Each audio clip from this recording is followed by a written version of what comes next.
Good afternoon. At least we're not the only ones being affected by showery weather at the moment. Distinct chance of a heavy downpour at the Hungarian Grand Prix this afternoon. Hot and steamy, 28 degrees. Back up.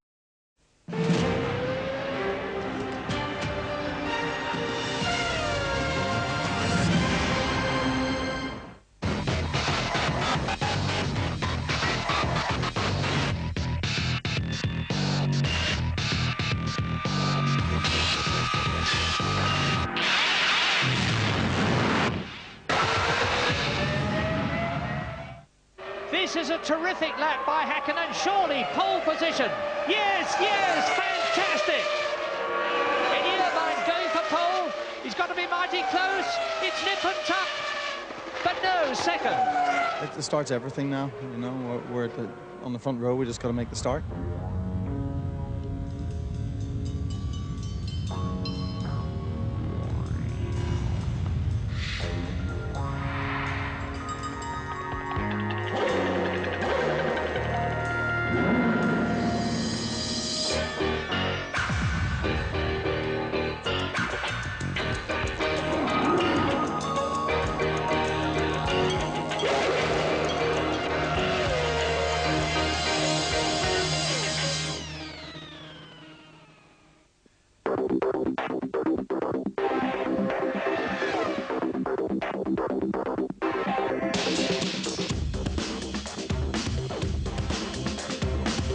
Forma 1 sporthírek a Danubius Rádióban, a Mobil Hungary támogatásával.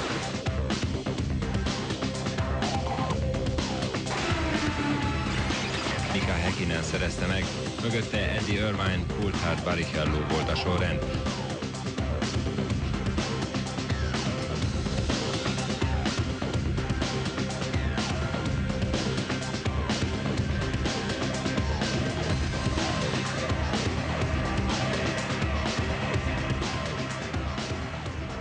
It's a dust bowl. The track's dirty, there's precious few overtaking opportunities, but there's a massive crowd, and we've always had high drama at Budapest's Hungaroring. Hello there, good afternoon. Well, a couple of years ago, Damon Hill was desperately unlucky not to win here in the Arrows.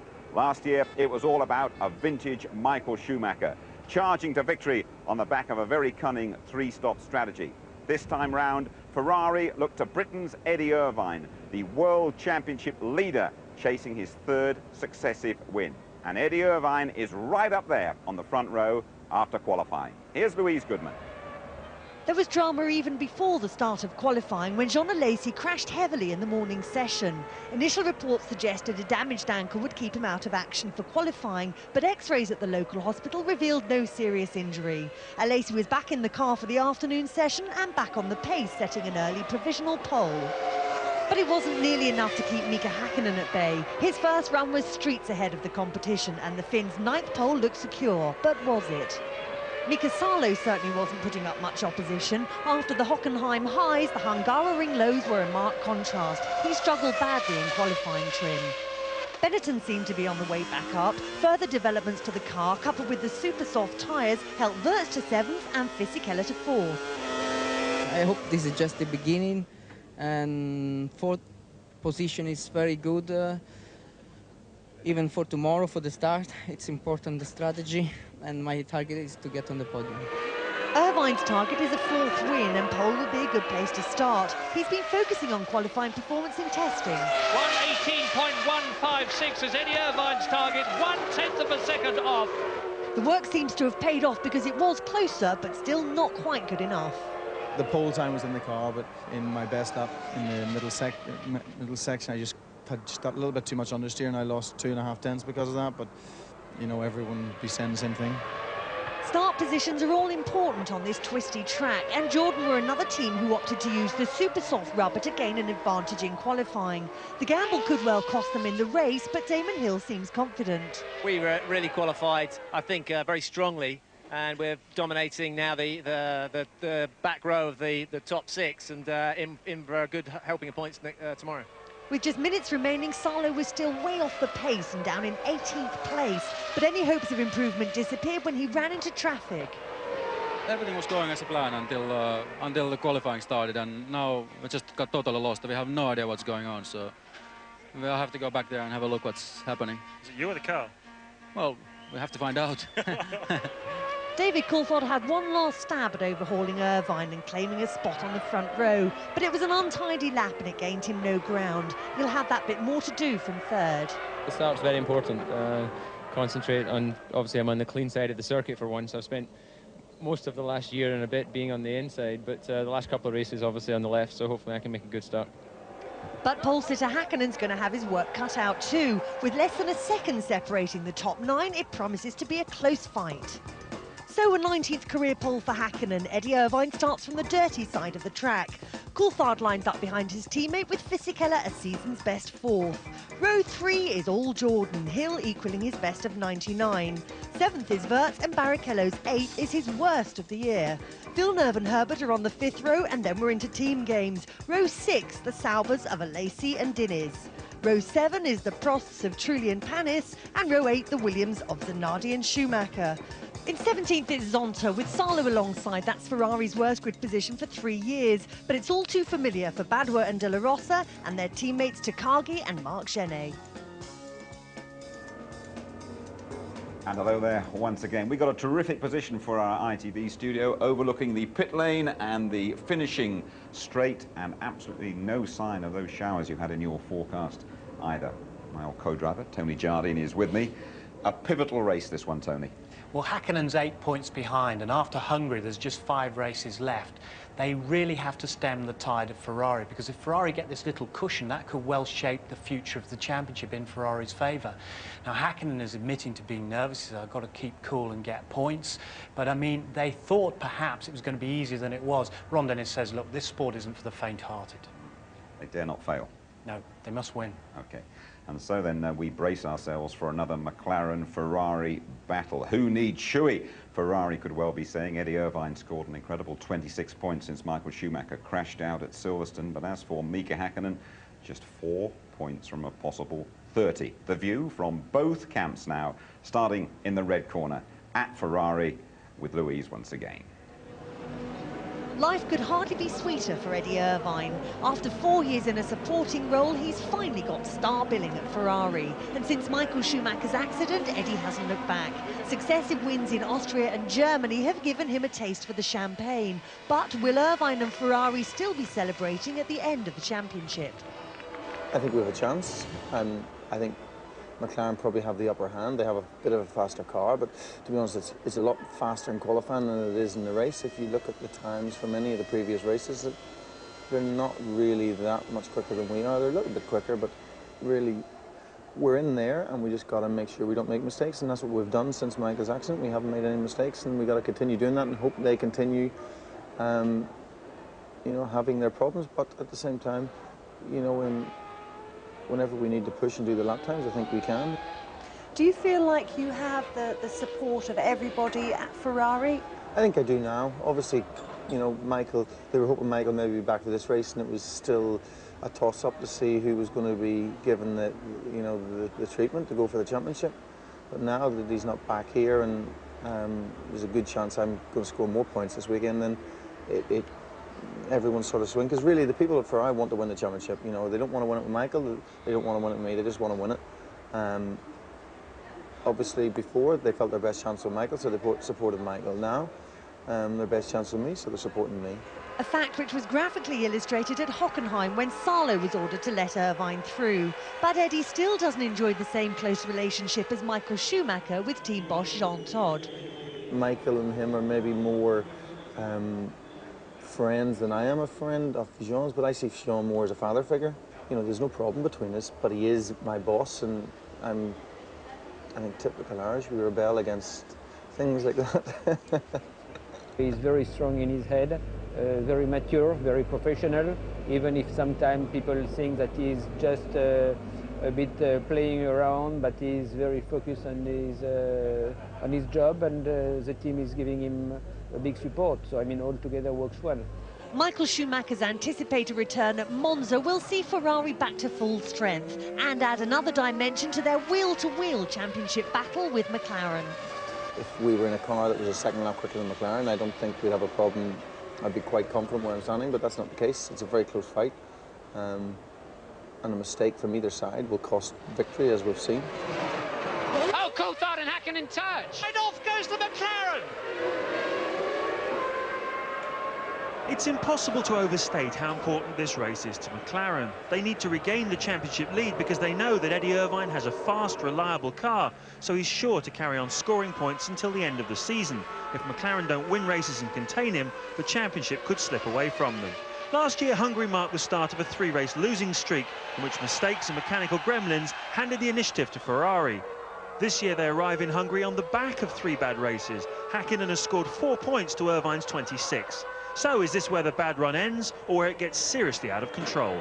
It will end someday. You know, it is still many races to go. Maybe this weekend is going to be the similar thing, and maybe next race is going to be the same again. I'm worried, and just have to stay cool and you know, just try to get the points. If you look at the last 3 races, it has been a very difficult time for me and for the team, and that kind of situations, you need extreme high psychological strength inside you to be able to cope with that. The championship's in our hands. I don't dispute for 1 minute that Ferrari's had the results, but they've been very much the result of our mistakes as opposed to their success, and of course that makes it a little bit more difficult to accept. I think now I'm hungry again and hungry to fight, and I think a situation where we are now, being second on the championship, I feel more challenged. I think this is more exciting. Hopefully this situation just won't continue too long. There's a degree of destiny, you know. It's hard to imagine he's going to finish all the remaining Grand Prix, but we're certainly not going to rely on it. And if we have to win, you know, more races than him in order to win the World Championship, then clearly that's our objective. To retake the championship lead, Hakkinen needs to win today with Irvine lower than 5th. After 11 rounds last year, Hakkinen had a 16-point lead, and yet the championship went down to the final race. This year, he's 8 points behind after 10 races, and though most Formula 1 insiders believe Hakkinen will prove too strong for Irvine, he's certainly not making it easy on himself. Still, it's great entertainment. Absolutely right, James. So now Hakkinen has to play catch-up. Irvine's got an 8-point cushion. Frentzen has scored in the last 4 races. Michael Schumacher hoping to be back for Monza next month, but I'm not so sure. Coulthard needing points today, and Ralf Schumacher with it all to do from 16th on the grid. And Ferrari pulling clear in the constructors. It's worth pointing out McLaren's last win round this place was Ayrton Senna back in 1992. And Jordan looking to Frentzen and Hill to consolidate 3rd place. Benetton with Fisichella and Wurz in the top 7. OK then, let's sample a flying lap of the Hungaroring. Those corners really sap the driver's strength. You need a high downforce as well. The setup very similar to that used at Monte Carlo. Here's Martin Brundle talking you round and at the wheel, the world champion and today's pole sitter in the 98 McLaren. We're on board with Mika Hakkinen in the McLaren here in Budapest, down the short pit straight up to 180 miles an hour. Turn 1 is unsighted, sweeping downhill, brake late, down to 3rd gear, just 80 miles an hour. Follow the white line around the inside, it's bumpy. Now power on a short straight, but already up to 140 miles an hour, braking into 2. Hakkinen's foot bouncing around on the throttle pedal over the bumps. Turn 3 should be flat out, now building up to 175 miles an hour. Turn 4 is just on the crest of this hill. A little bit of curb on the inside, using the road on the outside into 5. It's a long, long right-hander, 140 miles an hour on the exit, and a short straight into 6 and 7. A 60-mile-an-hour chicane. Look at all the curb on the inside, bouncing off the curb on the way out. Now 8 and 9, very slippery. Hakkinen choosing the curb on the way in. A lot of understeer, look, can't get it into 9. 10 is 140 miles an hour, don't lift the throttle. Down 1 gear for 11. 110 through the apex. A little bit downhill now towards 12. 95 on the way through, jumping across those curbs once again. You can brake desperately late into 13, a lot of grip on the way in, but now you have to play with the throttle. He's turning the car using the throttle pedal. Nasty bump into the final corner, turn 14, just 80 miles an hour. You seem to have to wait forever before you can power on. Once again using all of the curb. Isn't it a frantic lap? And there we are, David Coulthard, quickest in warm-up this morning. Mika Häkkinen fractions of a second behind him. Half an hour to go to the off, and the pit lane right behind us has just been opened. Now then, Tony, it's a mucky old place to get your motor around here, isn't it? Well, it's a very little used circuit, in fact, and as we've said, there's a lot of dust swirling around the place. It's very tight, it's very twisty, and if you look at Mika Häkkinen here, he's trying to stay on the racing line because that's the only bit that's nice and clean. If you go off the line like Mika Salo here did in qualifying, this is what happened. Across the dirt and the debris which gets dragged onto the track and all little stones. Now look at Häkkinen, much neater there than Alesi, who's climbing over those serrated edges of the curbs. You've got to look after the tyres, you've got to protect the underside of the car. Now this is the tungsten skid plate, 400 pounds worth, from the centre of Damon Hill's racing car. They've got to look after it. You can see all the scratch marks on it. They're going over the curbs, they're going over the debris. This will be a race of attrition definitely here. Very hard work, eh, Tony? Very hard work indeed, very difficult for the cars to pass as the tension builds, the crocodile of cars all building up. Thank you very much indeed, Tony. Well, when you rejoin us, it's going to be time for Martin Brundle's Formula One driving school. The start here is going to be absolutely crucial, and you can find out why the Grandma supermarket start often pays dividends. We'll see you shortly.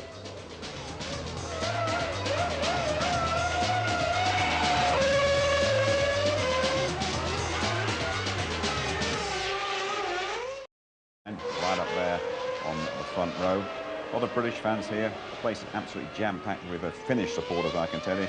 And David Coulthard, he's still very much in the hunt as well. Don't worry about that. The start in 25 minutes' time. Well, now it's time for Murray Meets. Every Grand Prix weekend, Murray Walker casts his net to catch the leading personalities from the F1 world. And today, Murray has landed a very big fish.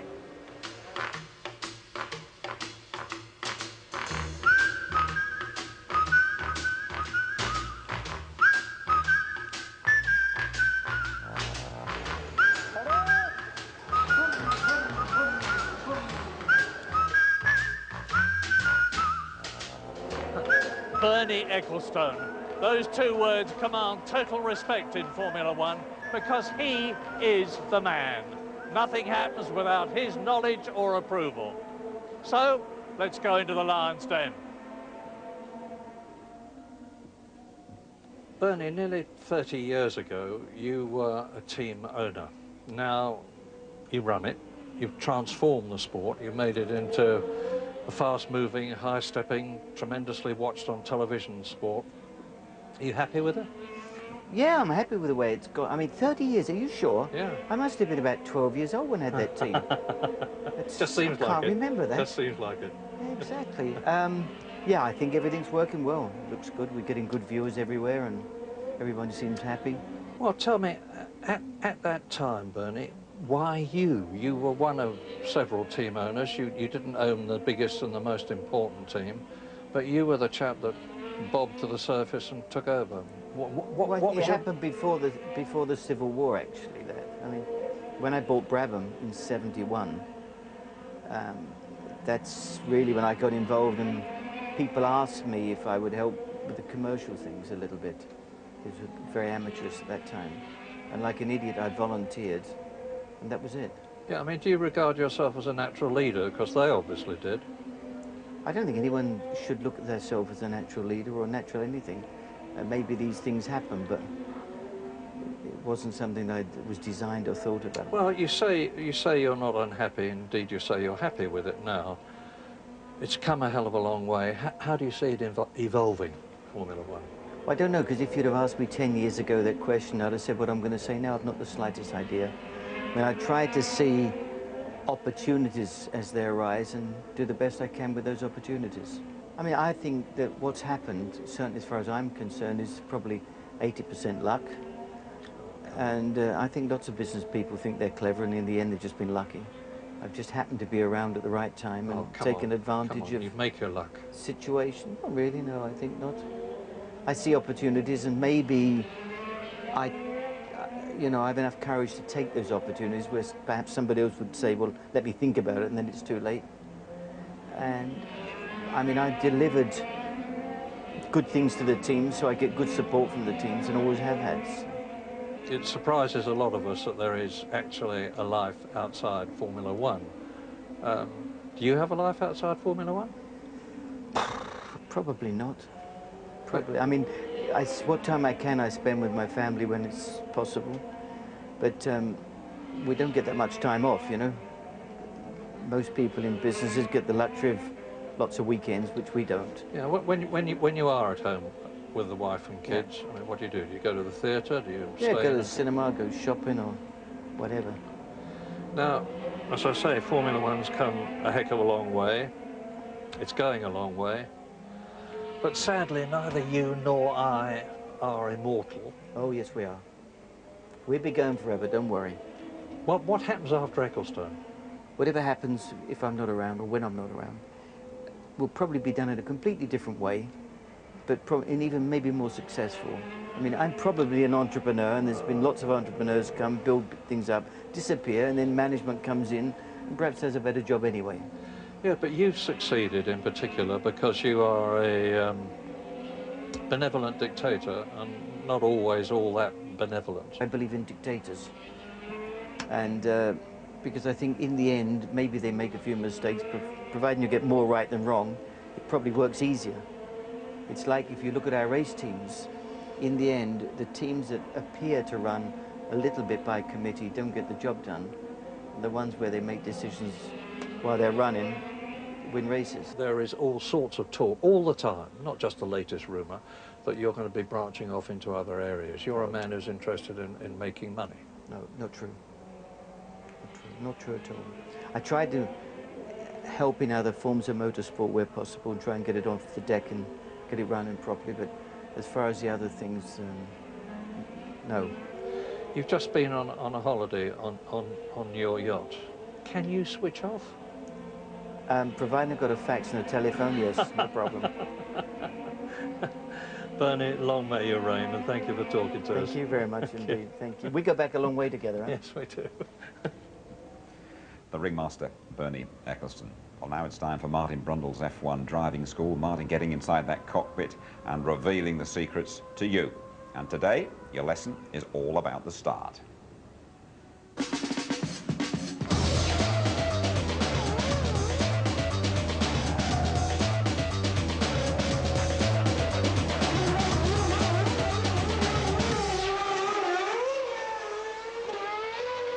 Welcome to the grid here at Silverstone. Now, the start is often your best chance of overtaking in Formula One, and of course of losing places too. Go! Good start by Mika Häkkinen. He's through, he's past Schumacher and Coulthard. Terrible start for the Ferraris. There's over 17,000 brake horsepower waiting here on the grid as the 22 cars line up to depart. It's a technical procedure, and as ever, not quite as straightforward as it first seems. I'm coming onto the grid now, down to first gear. Take neutral. There's my number on the side of the racetrack. There's where my grid slot is going to be. Pull in towards the white box.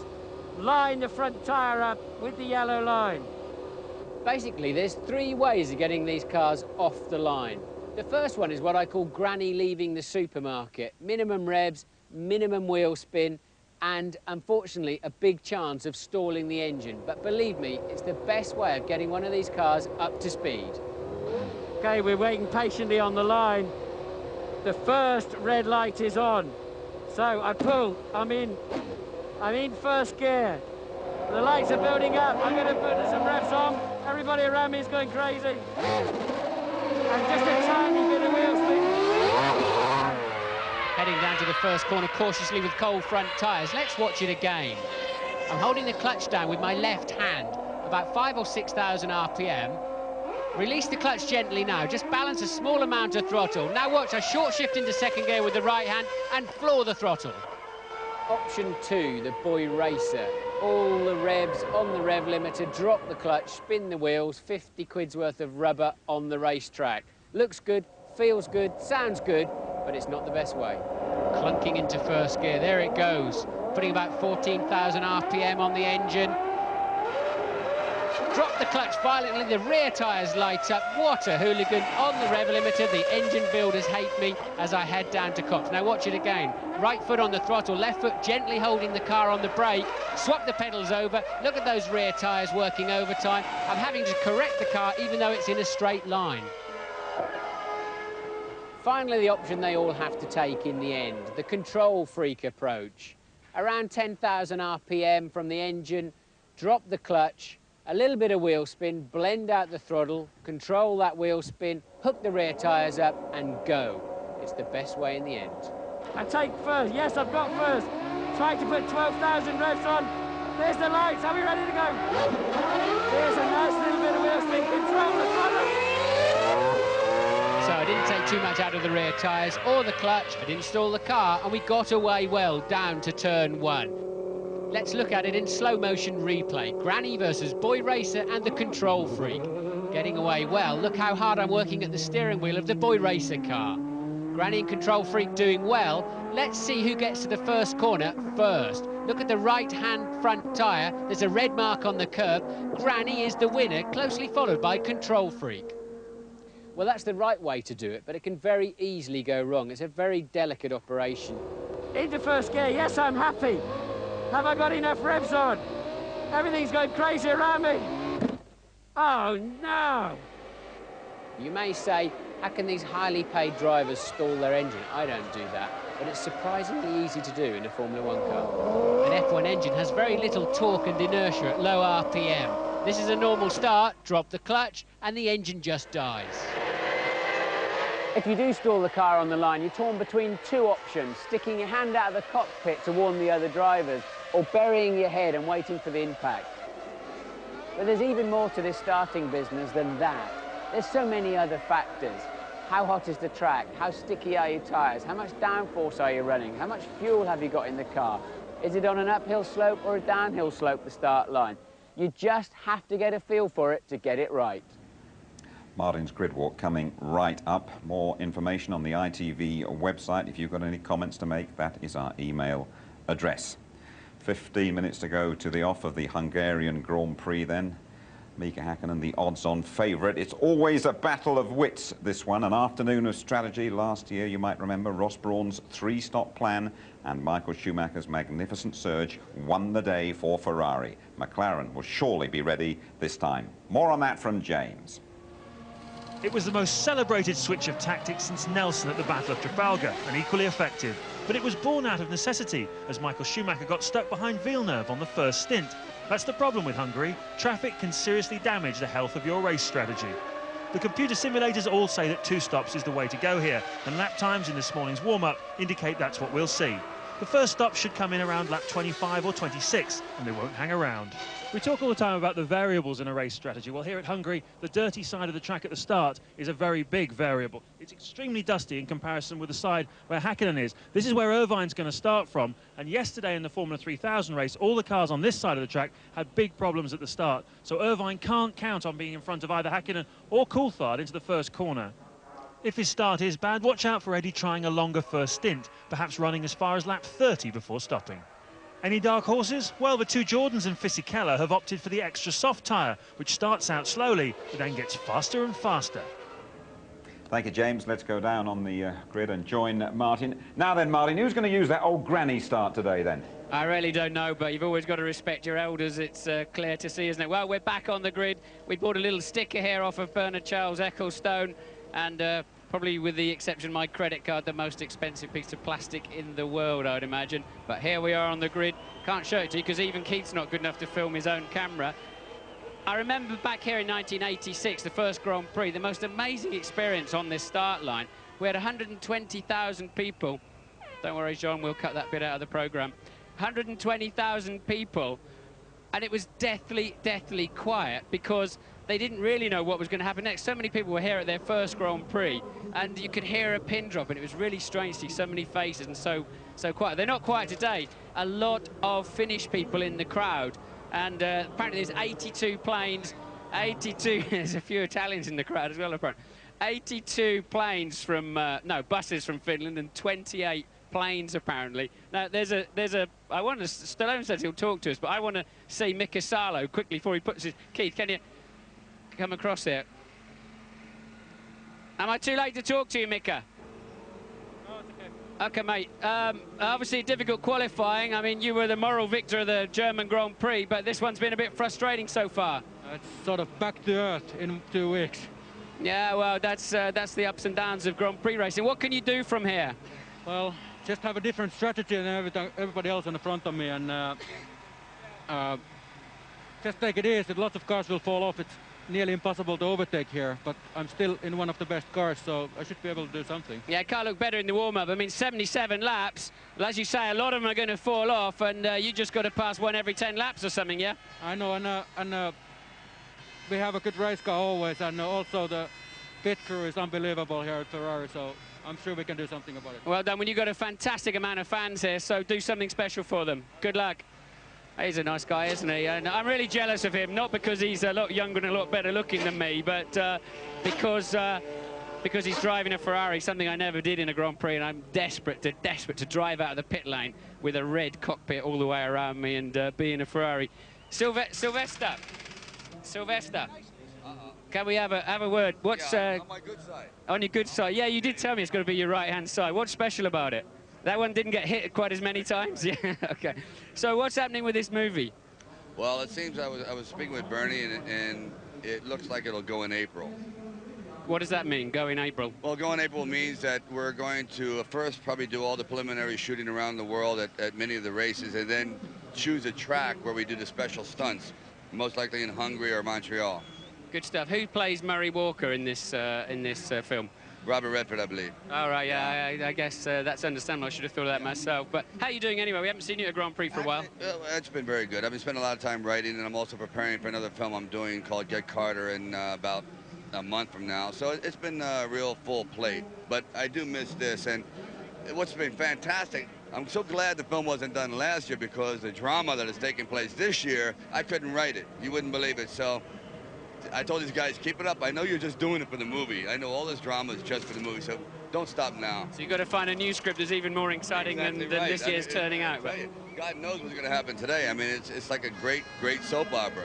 And your tip for the race? Well, you know, I always go for the underdog. So, you know, it could be Salo and it could be Mecca. You know, it's going to be close. Thanks for talking to us, Sylvester. Have a good afternoon. Okay, I think it's probably a good time to go back to the studio. Well done down there, Martin. We have a clean side and a dirty side of the track, and the good side of Sly Stallone. And so we tick down, stand by for the Hungarian Grand Prix. 1 3/4 hours of hot, exhausting toil on a tricky circuit that punishes any lapse in concentration. Irvine, Coulthard and Hill, 3 British drivers in the top 6. And Ireland's Eddie Irvine hunting his 3rd win in a row. We are primed for the action in Hungary.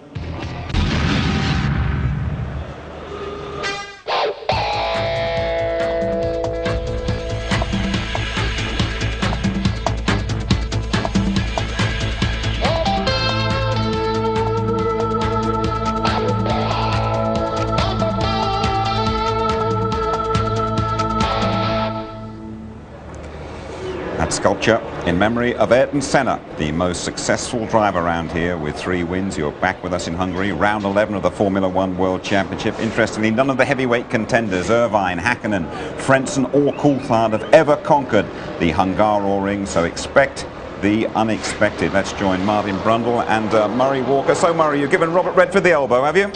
Well, it's definitely Tom Cruise for Jim Rosenthal, I do know that, but we'll just have to wait and see. Now, I always say this before a Grand Prix. If I don't always say it, I always think it, and that is that the tension here is quite incredible. Just look at that enormous crowd in the background, and it's nothing compared with the crowd in the grandstand and other parts of the course. This race might well decide the World Championship for drivers. It might. Because what a dramatic situation we've got.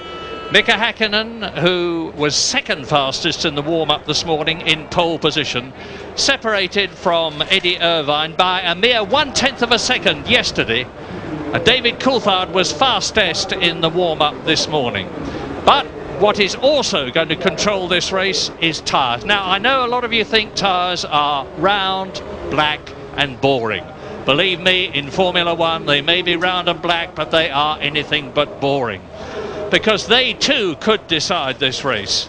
Because in 4th position on the grid, Fisichella in the Benetton is using the soft Bridgestone compound. Heinz-Harald Frentzen who I would not be at all surprised to see win this race, is 5th on the grid using the soft compound. Damon Hill is 6th, the soft. Alexander Wurz is 7th on the soft compound. Now, the Bridgestone company seem to reckon that the soft compound is going to suit today's conditions very well indeed.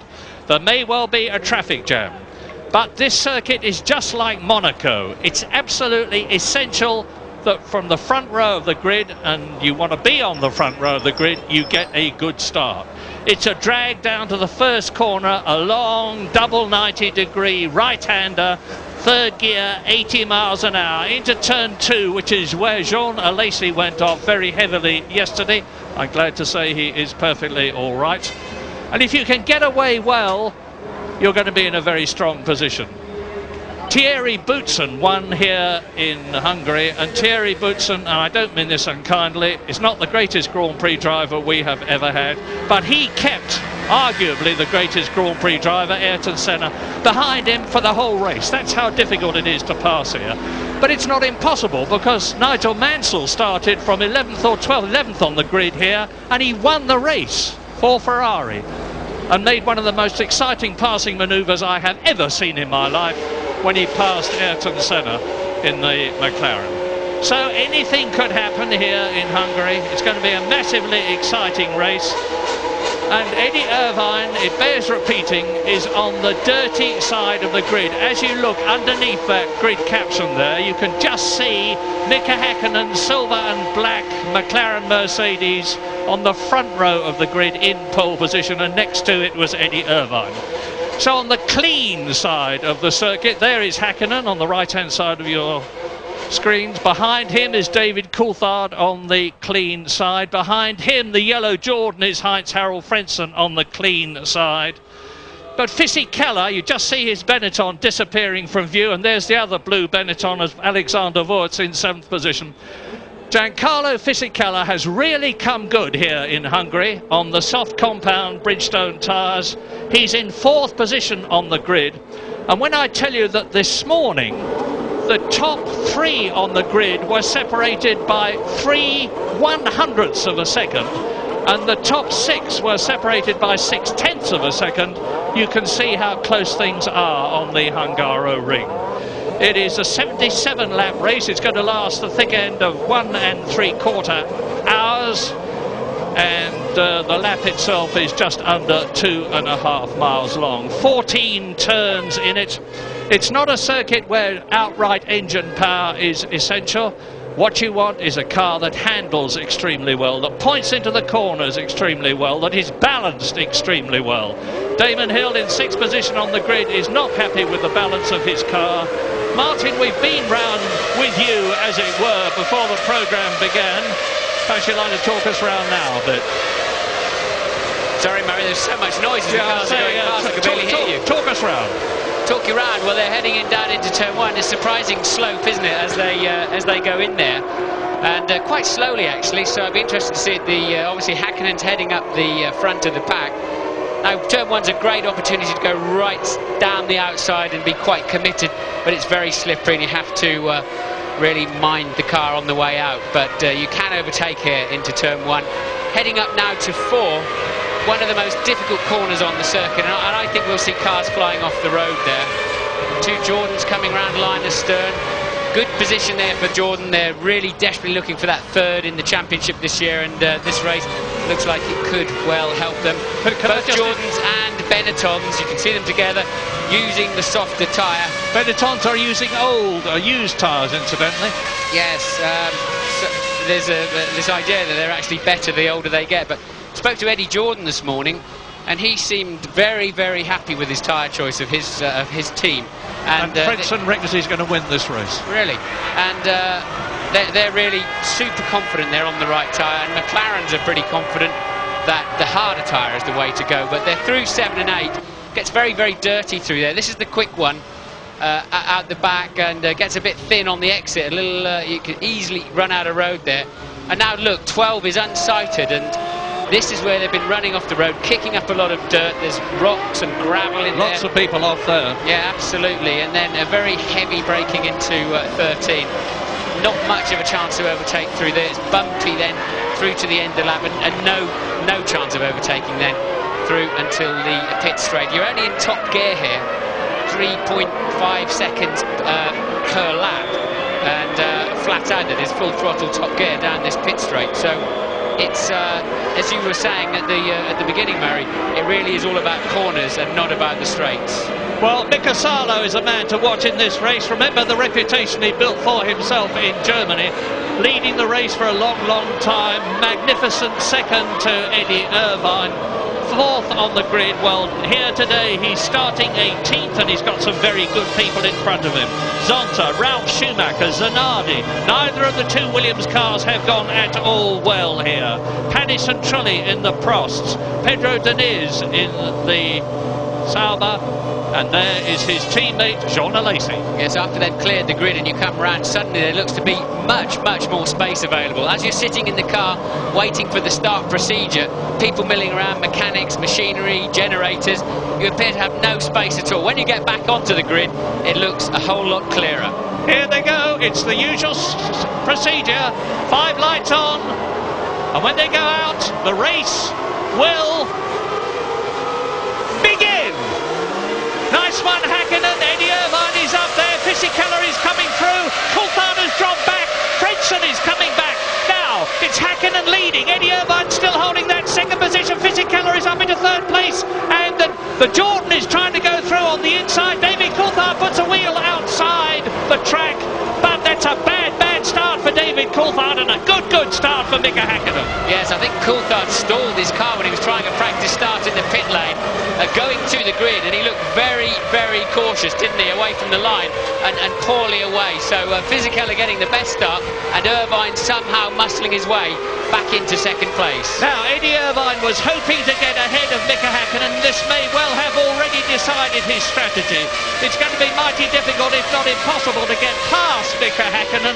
So Eddie Irvine has got to start to think about trying to pass Mika Häkkinen when they get to the pit stops. But a wonderful start by Fisichella, who I remind you is on the soft compound tyre, and both the cars in front of him, Irvine and Häkkinen, are on the harder compound. Fredson is fourth. There is Häkkinen.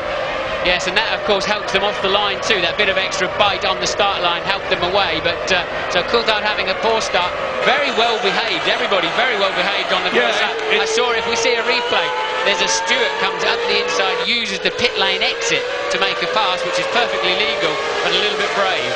1 lap completed, 76 laps to go, and already the McLaren and the Ferrari are starting to break away from Giancarlo Fisichella as Alesi challenges his teammate Pedro Diniz in the Sauber. Now, Eddie Irvine was 1.3 seconds behind Mika Häkkinen at the end of that lap. Mika Häkkinen will obviously be getting the pedal down and trying to build up a cushion between himself and the Ferrari, and he's succeeding. He is certainly the fastest driver in the Hungarian Grand Prix. Now here's a replay. Watch Häkkinen and watch Irvine. And watch Fisichella on the left in the blue Jordan, coming up alongside Irvine, trying to get that second place as Fredson in the Jordan comes up alongside David Coulthard into turn 1. There goes the steward up the inside, but Fisichella getting away, but clearly Irvine having the inside line when they arrived into that turn 1. But Häkkinen really has been the class of the field all through free practice and qualifying, and getting away out front like that, I don't see anybody beating this man today. But we said that in the last 2 races, man. We did. This man should have won the British Grand Prix, the Austrian Grand Prix, the German Grand Prix. They had problems, they had a wheel falling off, they're coming together with Coulthard, and all sorts of problems. Häkkinen hasn't won since Canada, hasn't won a Grand Prix since Canada, and should have won the lot of them. And he's out front and already pulling out a gap of 1.8 seconds. Yeah, he's increased his lead by half a second in that lap. Damon Hill is still in that 6th position ahead of Rubens Barrichello, who made a good start. He's made up a place. Alexander Wurz is in 8th position, and then the 2 Saubers. But watch Eddie Irvine. He's a very cool, level-headed man. He's got 26 points in the last 3 races, and he's looking for more. Yes, I mean, a big difference in pace. 6th place man Damon Hill already 7.2 seconds off the lead at the end of lap 2. Incredible. Yeah, and David Coulthard 5.5 seconds behind his teammate Mika Häkkinen, and it looks as though it's all down to Eddie Irvine. But remember, and it's very significant, that McLaren had that wheel problem with the car in the British Grand Prix. They had the refuelling problem. They had the puncture in Germany. Not necessarily is everything going to go well for McLaren. So there is Mika Häkkinen, very much the master of the occasion, starting from his 9th pole position this year, the 19th pole position of his career. Adrian Newey is the man who has designed with his colleagues at McLaren that magnificent motor car. But Irvine, who, as I have said before, has risen magnificently to the challenge of Michael Schumacher being away. And incidentally, people are saying that Schumacher will be back for Monza. I don't think he will, but that's what they're saying. And Frentzen, who fancies his chances very much here, is still in that 4th position, and still the two softer-tired Saubers are battling for 9th and 10th position as we ride with Alesi. Yes, Denise obviously getting the better start of those two Saubers. Why don't you think Michael will be back for the Monza Grand Prix? It's just a gut feeling I've got. I think he's lost the championship now, and I think it would be very sensible to let his leg get right again, do the physio, get really fit for next year, and let Eddie Irvine and Salo get on with it. But on the other hand, if Salo doesn't do better here than he did in Germany, they're desperately going to need points for, in particular, the Constructors' Championship. They're looking good for that, and I agree that Michael Schumacher will help them get those better. So Irvine, a rather distant 2nd place already. Let's have a look at Salo. He started 18th. He's now a magnificent 20th. So that didn't work out too well on the first lap. No, it certainly didn't. Mika Salo, Eddie Irvine was very interesting yesterday. He was saying that in his opinion, Mika Salo has still not played himself in properly. Yes, he did extremely well in Hockenheim, but that's not a circuit where you get to feel the car. He's driven it at Fiorano, the Ferrari test track. Similarly, that's not a circuit where you get to feel the car. This is. Yes, Häkkinen a full second a lap faster than Irvine, and 1.6 seconds faster than Fisichella, Frentzen and Coulthard, and Hill for that matter, in 3rd, 4th, 5th and 6th. So Häkkinen just in a class of his own. He's just running and hiding. Any feelings on strategy so far, Martin? Often you get a slightly false impression of what's happening at this stage of the race because we don't know what fuel load the cars are carrying, and therefore whether they're coming in twice or 3 times or even once. Highly unlikely here, but for all we know, Häkkinen is on a lighter fuel load in comparison to Eddie Irvine. The gap now between them on the 5th lap out of 77 is 3.5 seconds. Yes, I don't think he is. I think he's just faster, frankly, and I'd be surprised. They've got the harder tyres on the car. I'd be surprised if they're doing anything other than a 2-stop. I just think Häkkinen's hooked up. He's had the groove all weekend, and it really is a groove around this racetrack. You've got to find the sweet spot on every corner, and the time comes to you. It just comes in, plays into your hands, and you end up with a much stronger grip position, and Häkkinen has definitely fitted into that groove, as you can see. If you watch him, when we next see it closer, how little work he's having to do at the steering wheel. Yeah, he certainly is awe-inspiring. And that 3.5 second lead has gone up to 3.8 seconds. 0.3 of a second multiplied by 77 is a very, very big lead at the end of the race. But there are still 71 laps to go. And if Eddie Irvine, frankly, can finish in 2nd position, it's early days to talk about that yet, I know. But it's the difference between 10 points for winning, 6 points for finishing in 2nd place. And Eddie Irvine is leading Häkkinen in the World Championship with another 5 races to go after this one by 8 points. Yes, that bad start from Coulthard was not good news for Häkkinen or Coulthard's championship chances, or for that matter McLaren. So they really needed David to pop in front of Irvine into that first turn. Didn't get it away for whatever reason, no doubt we'll find out later.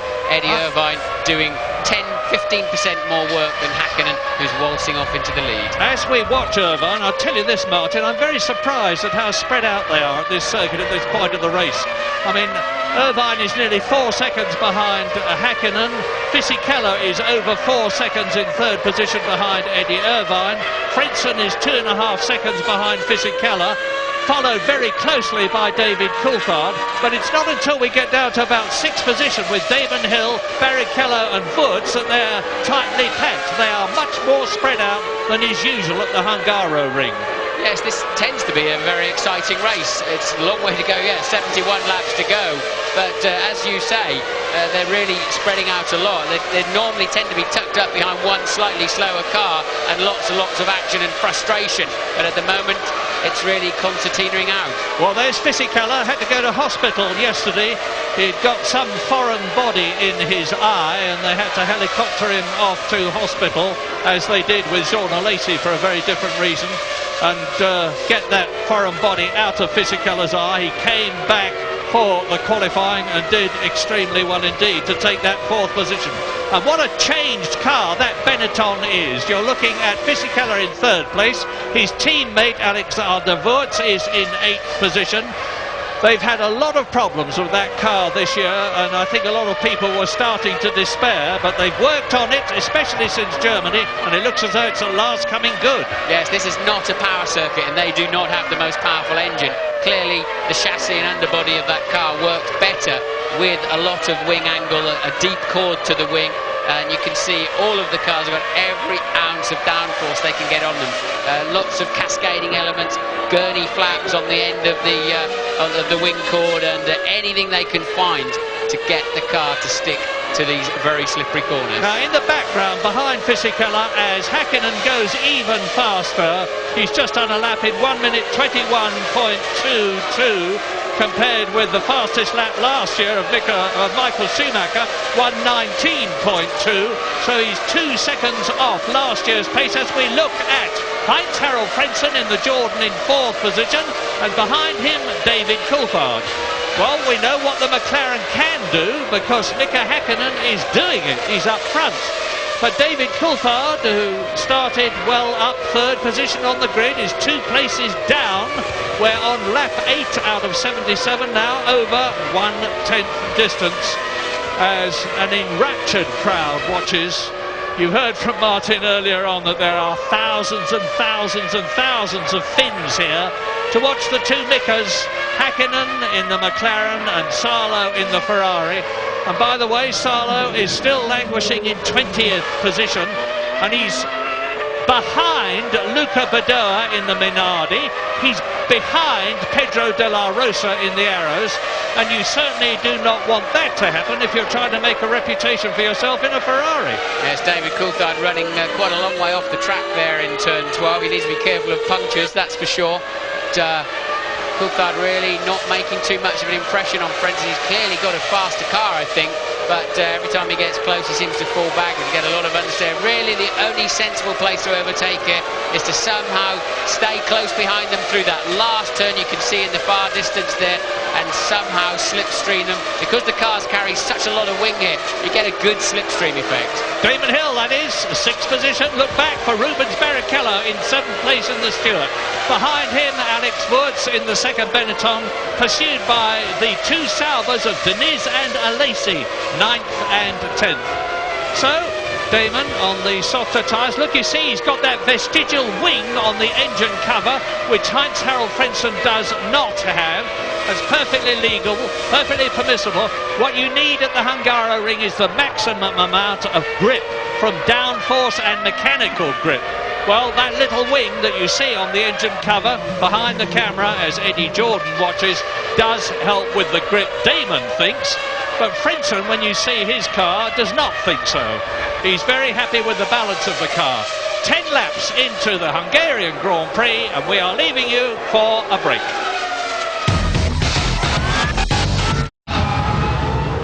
Into the pits comes Alex Zanardi, and out of the race to retire for the 8th time in 11 races since he came back to Formula One.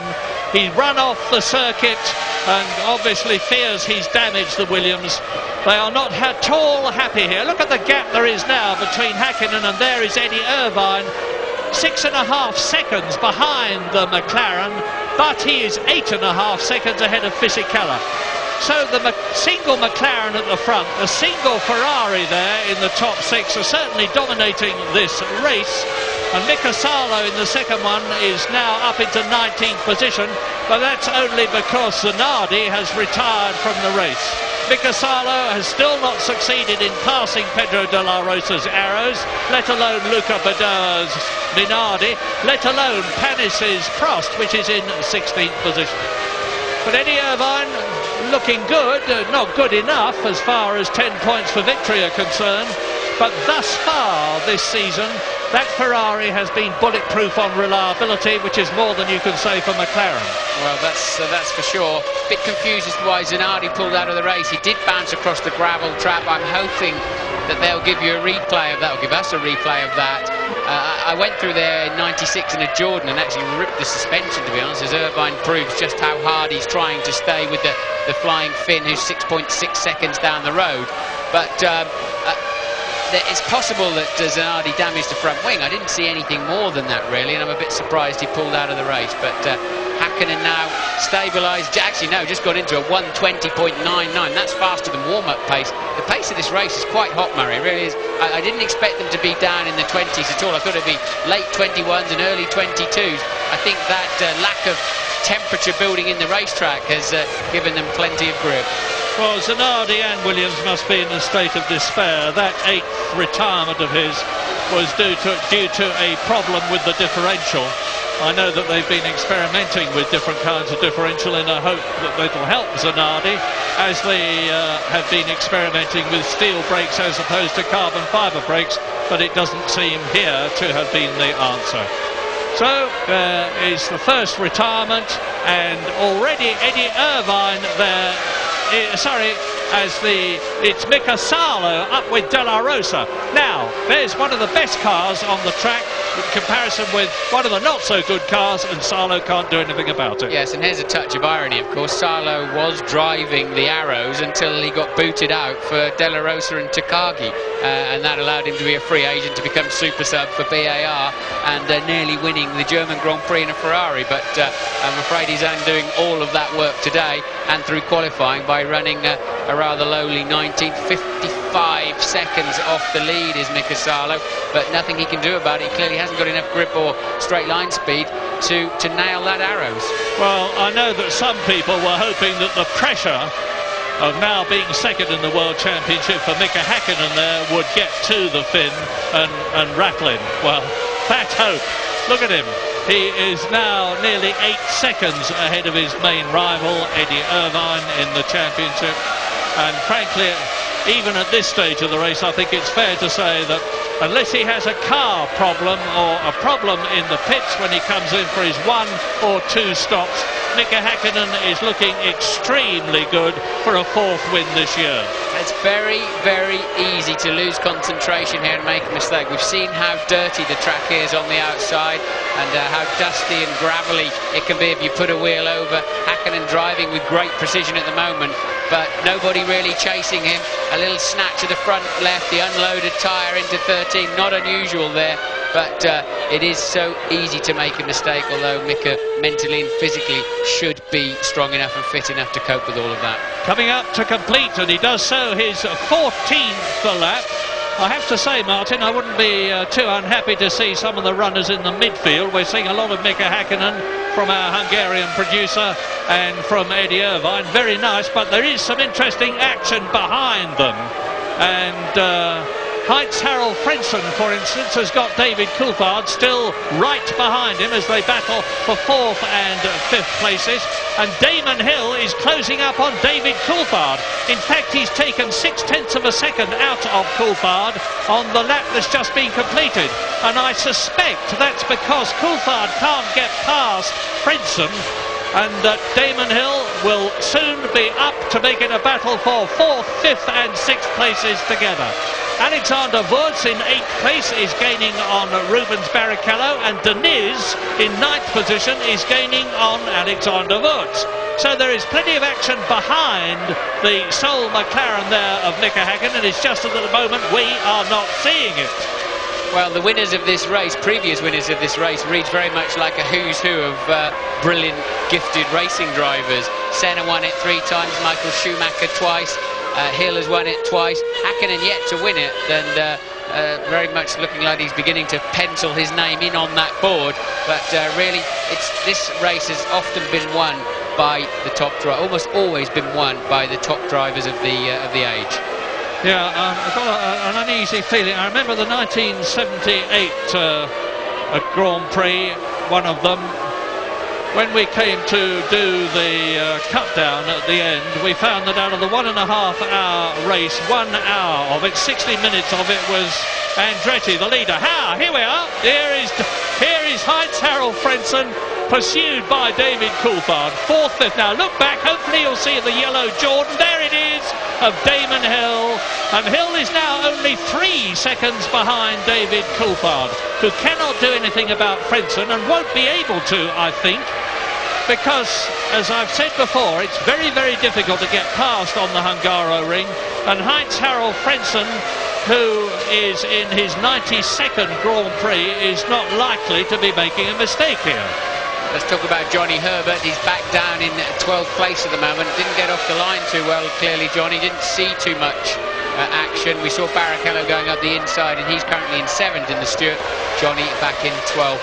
Other than Zanardi, everybody, 21 cars still remaining in the race. Yeah, Johnny Herbert's lost 2 places. He started 10th on the grid. He's now, as you rightly say, down in 12th position. And so there are the men who are 3rd in the World Championship. Heinz Harald Frentzen, and 5th in the World Championship. David Coulthard there in the McLaren. Now, McLaren will be willing David Coulthard on, because there is only one Ferrari in the top 6 at the present moment, and it looks like staying that way, that of Eddie Irvine, of course. And there is a massive gap in the Constructors' Championship of 16 points between Ferrari and McLaren, to the advantage of Ferrari. So if McLaren can get both their cars home in the top 6, occupying the best positions possible, it's going to help them in the Constructors' Championship. We're leaving you again for another break, but we will be back soon.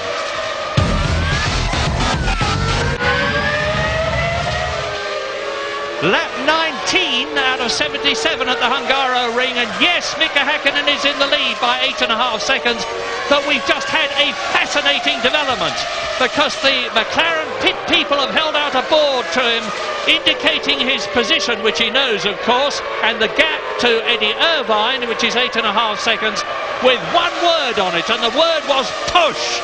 Now that says to me that McLaren are expecting Eddie Irvine maybe to stay out for a long stint, and they want Mika Häkkinen to build a greater lead than the one he's got at the moment to safeguard his position. Well, they'll be remembering, of course, that Coulthard appeared to have an unassailable lead in Austria, and Irvine put in those blinding few laps. We know the Ferrari's got a bigger fuel tank than the McLaren from previous races. Häkkinen moving through the back markers. They're going to be a bit nervous as they move into first stop window time, 26, 27 laps. They're currently on lap 20.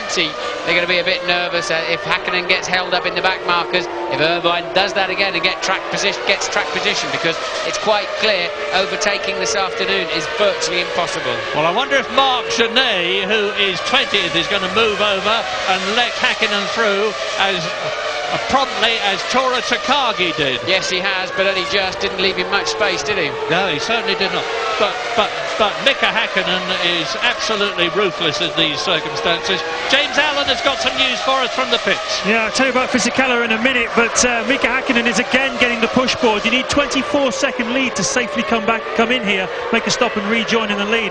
And Martin and I, we talked about this on the grid, that there was the possibility that Irvine would run that little bit longer because he was nervous about the start. If he got stuck behind the 2 McLarens, he would have no chance, and they would therefore put a little bit more fuel in. Of course, it's only a 2-stop race, so it's not a big weight penalty. You're only talking about a difference of a 10 or 15 kilos. But I think we saw it in the early stages, and now McLaren are realising that Irvine is on the pace. But quickly on Fisichella, well, the gamble there was that the rear tyres would virtually turn to slicks as the race went on, and the grip would come in. And that's what we're beginning to see now. The soft tyre runners able to run at that pace, but there are 16 seconds behind at this point. Is that enough to actually do something and affect the outcome of the race? So we'll see. Hot news and good news, James Allen. Yes, I was just about to say that I'd been talking to one of the Bridgestone technicians just before the race began, and he said, funnily enough, the softer tyres are the way to go, in his opinion, because he said they will actually get better as the race goes on. Well, Häkkinen is certainly nowhere near that 20-second cushion that he's going to need to come in, take on more fuel, take on more tyres, and there is Jean Alesi spinning, or is it Diniz? It's Diniz, Pedro Diniz spinning out of the race, and it looks as though he's stalled his engine. Well, Lacey was just 0.7 of a second behind him as they went over the start-finish line, so I wonder if he had a little pop at him up into 13. That turn 13, I think it is, or whether Diniz has fallen off the road all by himself. Well, that's the second retirement. Quite obviously, out has gone Zanardi. Here's the answer, Martin. It looks as though he did it all by himself because Alesi was clear of him. But that's another indication of just how slippery it is off the line. Just before the race began, I was talking to one of the Formula 3000, Montana, one of the 3000 drivers, and he was saying that the line for grip on this circuit is incredibly narrow. And if you go off it, your tyres dirty up and it takes 2 or 3 laps to get them clean. Yes, Häkkinen now down into the 1:21s again, so he's heeded that board. It's not very easy to see your pit board here. You come out of that last corner, especially for McLaren being the reigning world champions. They're the first pit in the pit lane, and often you don't get a chance to look up before you're past it. Diniz managing to stall the engine. He floored the throttle, was spinning the wheels, but as soon as he lifted off, and he doesn't look very happy at all, does he? Understandably so. I think Alesi had already passed him on that lap, actually. I'm mildly surprised. Well, we don't know who's coming in first from the McLarens. I would be mildly surprised if it wasn't David Coulthard, who quite clearly cannot get past Frentzen on the track. He may opt to try and get past him in the pits. Yes, and Irvine just had an appalling lap, a 1:24.1, lost a full 2.5 seconds to Häkkinen, and I suspect it was lapping the traffic. So Häkkinen has made a better job of getting through the traffic so far than Irvine. So Diniz spins out of the race. Zanardi's gone out with differential problems. There are 20 left out of the 22 starters. Takagi is running last. This is Mika Häkkinen in the lead. And if he's on a 2-stop strategy, as he comes through to complete his 22nd lap, it's not going to be very long before he comes in for his first stop. I would expect the first 2 stoppers to come in round about lap 24 and to stay out to lap 28. And there's Salo, and he's still got De La Rosa in front of him. And Mika Häkkinen is closing up to lap the Ferrari of Mika Salo, lumbering along by his standards in 18th position. Well, it'd be tempting to think that Salo might be told to try and hold the McLaren up a little bit, but his performance in leading cars through, where was that, in Austria, was absolutely exemplary, so I don't think Salo will be party to those kind of games. No, he's a good lad. I don't think he'll do that. But when you're driving Ferrari and the pressure's on and you're looking for a good seat next year, who knows? And you've only got to move your car a few millimetres on this circuit to make it impossible for the guy behind you to get past. Yes, and of course Mika Häkkinen with that blowout didn't win the German Grand Prix. Salo looked, as Eddie Irvine described him, wonder boy, and there's not a lot of love lost between Mika Salo and Mika Häkkinen. Very little, in fact none at all. No, it's not exaggerating to say they can't stand each other, and it goes back to Formula 3 in Britain when Mika Häkkinen won the championship, and after fighting against him all season, Mika Salo took 2nd place. So there's De La Rosa in the Arrows 17th, Salo in the Ferrari 18th, Mika Häkkinen there leading the race, nearly a full lap ahead of Mika Salo, and Häkkinen is now 13 seconds ahead of Eddie Irvine. A massive increase in his lead, so he really is pushing, and it could be Mika Salo that prevents him from getting that 20-second lead he needs to come in. We're on lap 24 now. Any time now, they'll be coming in for the first of 2 stops, those that are 2-stopping. Häkkinen leads, Irvine 2nd, Fisichella is starting to catch Irvine. There's the BAR crew waiting to bring in either Villeneuve, who is 12th, or Zonta, who is 13th. Frentzen is still 4th, David Coulthard is behind him just in 5th position. Damon Hill is continuing in 6th place to close up on Frenson and Coulthard. There's a lot going to happen still. First blue flag waved for Sarlo, so he's allowed to pass 3 waved blues, and he's got to get out of the way or he's in for a stop-go penalty. Got it on the computer. Wave blue flag for car 3, the first one, and he just lets him sail past. And Villeneuve, who was tucked up behind Johnny Herbert by a few tenths of a second, they've clearly elected to bring him in a little earlier, Murray, and tried to give him some clear air. And what BAR are looking for is, above all, reliability and a finish. This is Jacques Villeneuve's 11th Grand Prix for his new team, and this is the world champion of 1997 I'm talking about, and he's yet to finish a race.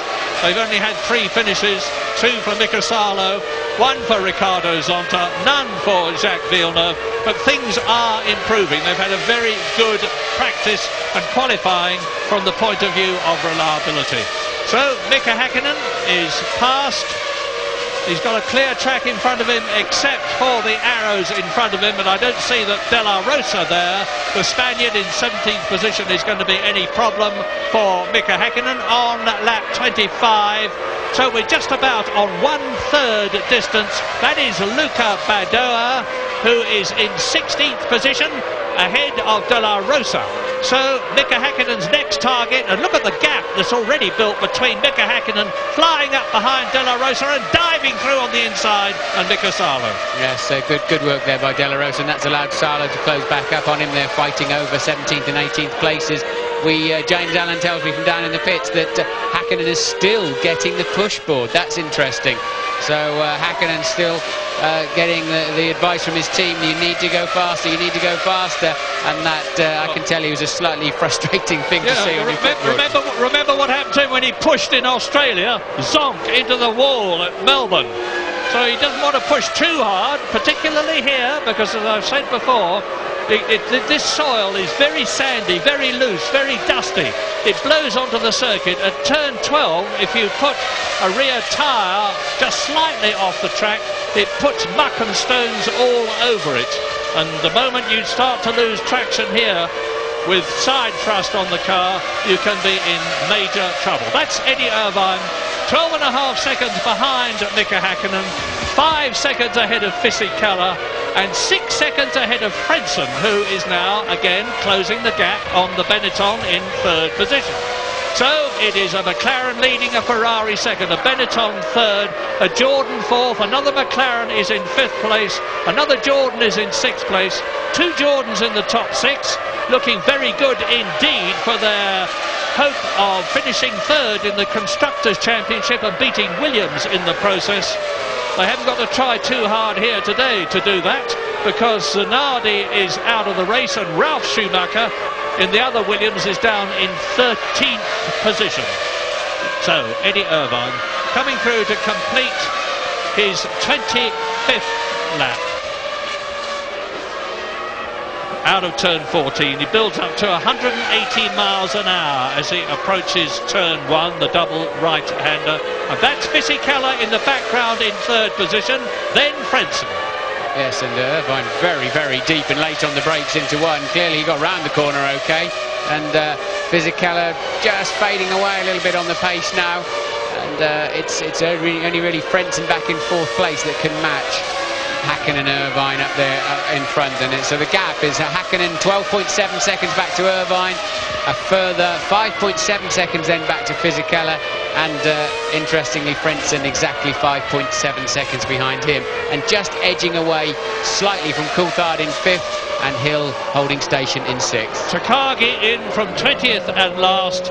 Incidentally, Giancarlo Fisichella has delighted the Benetton team by confirming that he will be driving for them again in the year 2000. And he's going well here. You can always tell him by the red flash on the nose of the Benetton in comparison with the plain blue one of his teammate Alexander Wurz. That's turn 12, the one I was telling you about, and you can see there's a lot of dust in the middle of the track now. Yes, you've got to wonder what they're going to change at Benetton. They've had a poor year, really, by Benetton standards, even their recent standards. And, you know, Fisichella's staying, but what are they doing to change the performance of that car? They're not changing the engine. They've got to change something to make that move forwards. Well, maybe the fact that his salary is alleged to go up in £2 million increments from 5 million to 7 million to 9 million pounds has got something to do with it. It probably has, but he'd give it all away for a McLaren seat or a Ferrari seat, without any shadow of a doubt. I suppose so. Well, lap 28 out of 77. Häkkänen's lead is stabilised. He's not increasing it at the present moment. Eddie Irvine is hanging on well, albeit 12.5 seconds behind him. Fisichella that you're watching is still not catching Irvine. There is 18 seconds between Häkkinen in the lead and Fisichella in third place that you are looking at. And then 5 seconds back, it's Frentzen. And he's pulling away now from David Coulthard, who was right behind him, and he's now 3 seconds behind him. And Damon Hill in 6th position, looking for some points for Jordan and himself. And remember, Damon Hill is very much a man to watch at this race. He's won here twice for Williams, and he's had 3 second places, 1 4th place. He's never finished lower than 4th. Yes, the Hill's very much a specialist around here. As I said, 2 times winner Fisichella. I'm expecting to come in the pit lane this time around. Yes, and Takagi out. Takagi's out of the race, clearly. Some kind of gremlin that's not going to be engine. It's going to be transmission, I'd have thought, of some kind. So Fisichella across the white line for the limiter, speed limit, and well, that's right on cue really for a 2-stopper, so it may be even slightly long. So, and it means that Heinz-Harald Frentzen then is up into 3rd position now. David Coulthard up into 4th place. Damon Hill up into 5th place. Interestingly, Murray, used tyres again there for Fisichella. So they've clearly decided that they'll go with the softer tyre, but they're going to have slightly... They've had one more heat cycle through them. It toughens them up a little bit, and that's what they found suits their car around here. And it's working well enough, isn't it? He's in 3rd place. Yeah, that's right. And you just saw the gap between Frentzen, who's now 3rd, and Coulthard. And by the way, David Coulthard has just done the fastest first sector of all, so he's not throwing in the towel. He's trying very hard to prevent Heinz-Harald Frentzen there, who is now 3rd, from getting away from him. Yes, I think Coulthard, as we watch Ralf Schumacher come in the Williams from 14th place, I think that Coulthard lost a bit of time in some traffic, so he's now got a bit of clear air, and we'll see his true pace, I think, coming up on this lap. Well, he may get back to Heinz-Harald Frentzen, but I can't see him getting past him on the track as the Jordan team clear their airlines to let Ralf Schumacher out. Ferrari mechanics in the pit lane too, so James, what's happening? Yeah, they're bringing him in to avoid the traffic. It's well, it's a pretty good one, must be said. The strategy, going to go put about 52 kilos of fuel in. Shouldn't last more than about 8.5 seconds. What is it? 8.3. Oh, not bad at all. 8.3 seconds for Eddie Irvine. Now, is he going to retain his 2nd place? I think not. Here he is coming out, and he rejoins the circuit in front of Rubens Barrichello, who is 6th. So Eddie Irvine has dropped from 2nd to 5th. And that means that Frentzen is now running 2nd, Coulthard is now running 3rd, and Damon Hill is up into 4th place, and down into 5th position goes Eddie Irvine as Alexander Wurz exits the pits. He came in 8th position, and I think that means that Fisichella will be back in front of him. Damon Hill, of course, has pitted. So, interestingly, Frentzen and Coulthard are putting a spurt on. I don't know where Frentzen's found this extra grip from, but it's pulling Coulthard along as well. They're currently running 3rd and 4th. Key time for them. If they're going to leapfrog anybody, now is the moment. Well, this is an interesting one, because now Mika Häkkinen is up, as you can see, with Panis in the Prost, who is in 12th position and who yields, as Ricardo Zonta in the VAR exits the pit lane. He came in 13th.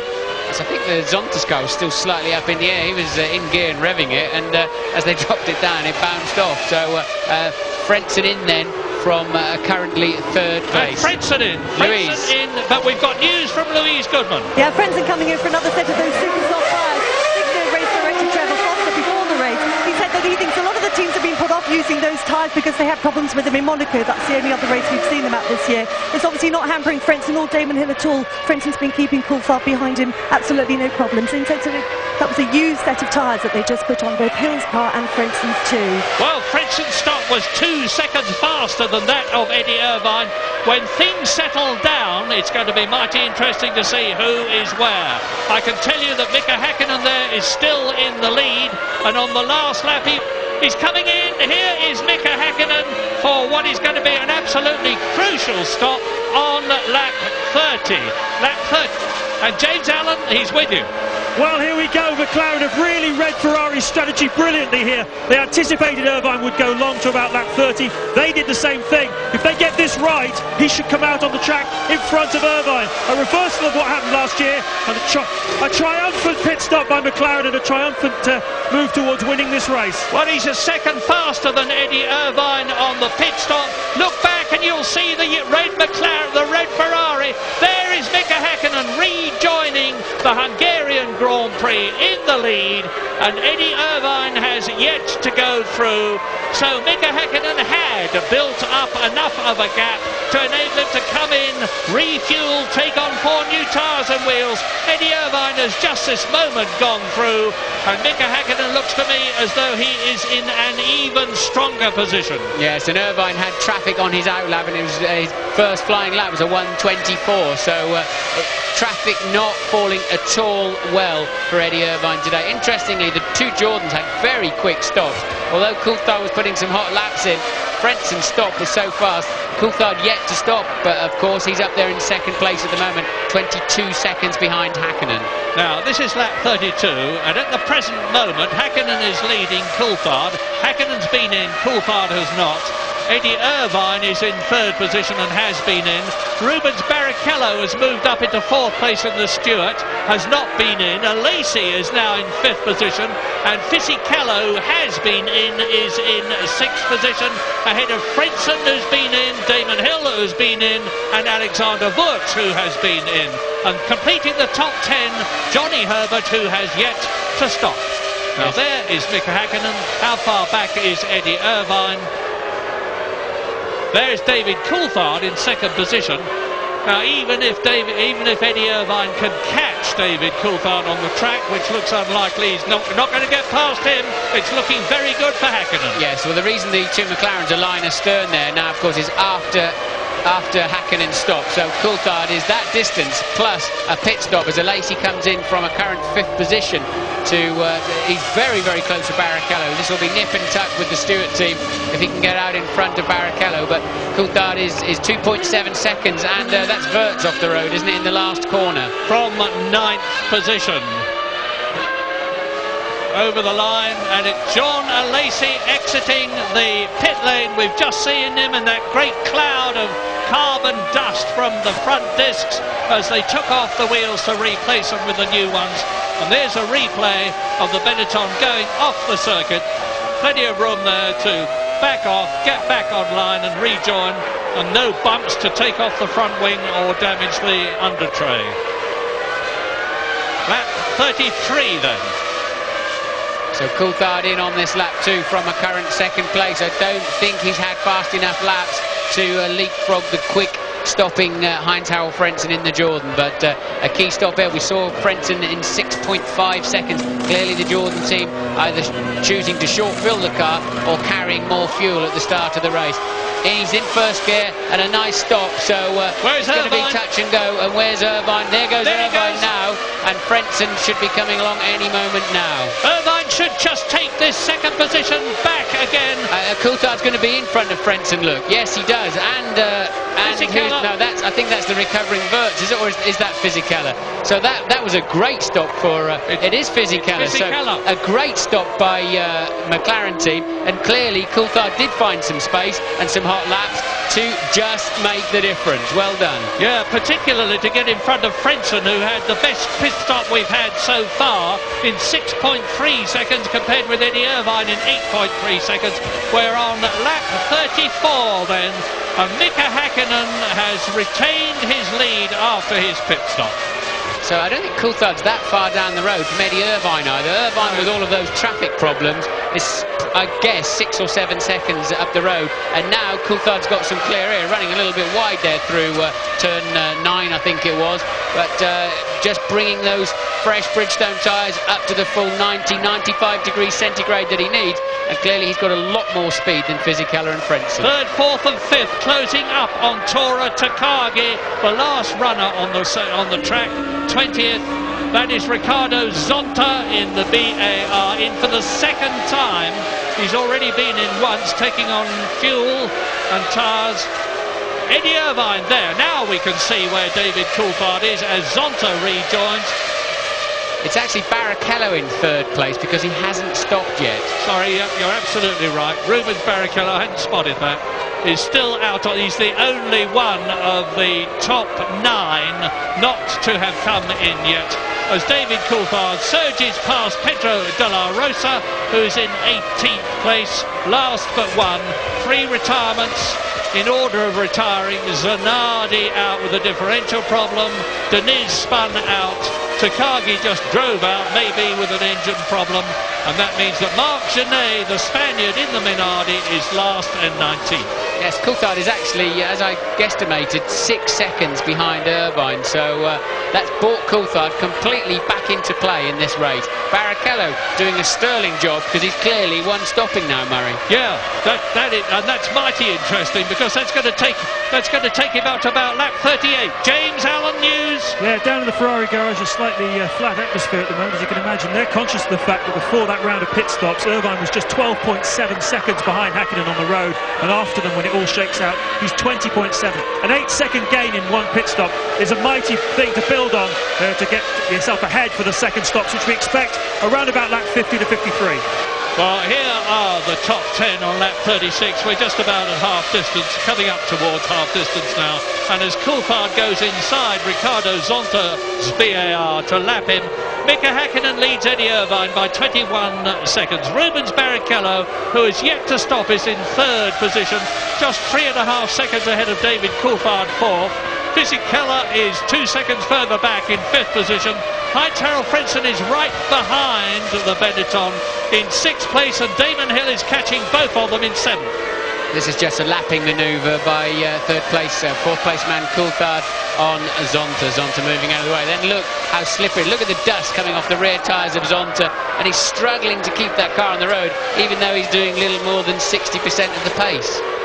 2 McLarens in the top 4, Häkkinen and Coulthard. 1 Ferrari, Eddie Irvine. 1 Stewart, Rubens Barrichello. 1 Benetton, Fisichella, and the Jordan of Heinz-Harald Frentzen, with Damon Hill getting closer all the time. Alesi is in 8th position, Wurz is 9th, Johnny Herbert is in 10th place, and so on. Panis, Trulli, Mika Salo is up to 13th position, but he hasn't come in yet. Jacques Villeneuve is behind him in 14th position, so both the BARs, with nearly half the race run, are still in the contention. Yes, Hill still lurking in the background there now, running behind Frentzen. But I remember running third here for McLaren in 1994 for 76.5 laps, and I broke down with half a lap to go and didn't get on the podium. So it's not over till that. Particularly demanding for the driver? Very demanding. The concentration level's high and the physical effort. One corner just straight after another. They're all linked together, and it's total concentration. So there is the Benetton and the Jordan. Fisichella 5th, Frentzen in 6th position. But Rubens Barrichello, well, he's on lap 37 now. A one-stop strategy literally at half distance would mean lap 38. This could be very interesting indeed, but he's got David Coulthard 2 seconds behind him, Fisichella 5 seconds behind him. He's going to drop down to about 8th or 9th place. Salo in 13th place in the Ferrari, yet to stop, so clearly they elected, with Mika so far back on the grid, just to one stop him, which could explain his lack of pace early in the race. Yeah, he said actually when he was talking, when he was talking to you on the grid, you'll remember he said they had a strategy thing that may help him, and my goodness, he needs it. He's 13th now, he's 80, 1 minute and 20 seconds behind Mika Häkkinen that you are looking at. And Häkkinen is lapping in 1 minute 22. So Häkkinen is not very far off lapping again Mika Salo, who unlapped himself, of course, when Mika Häkkinen came into the pits. So Häkkinen now closing up on Jacques Villeneuve's BAR in 13th position. He can say he's gone half the race because this is lap 38. out of 77, and Mika Häkkinen is looking invincible. Yes, Johnny Herbert we're expecting in this lap. He's yet to stop either, so both Stewarts on a one-stopper. Who else hasn't stopped? Panis and Salo we've already mentioned. So just a few of them electing, and that's because of poor grid position rather than anything else. And Häkkinen clearing Villeneuve and lapping Villeneuve's BAR there.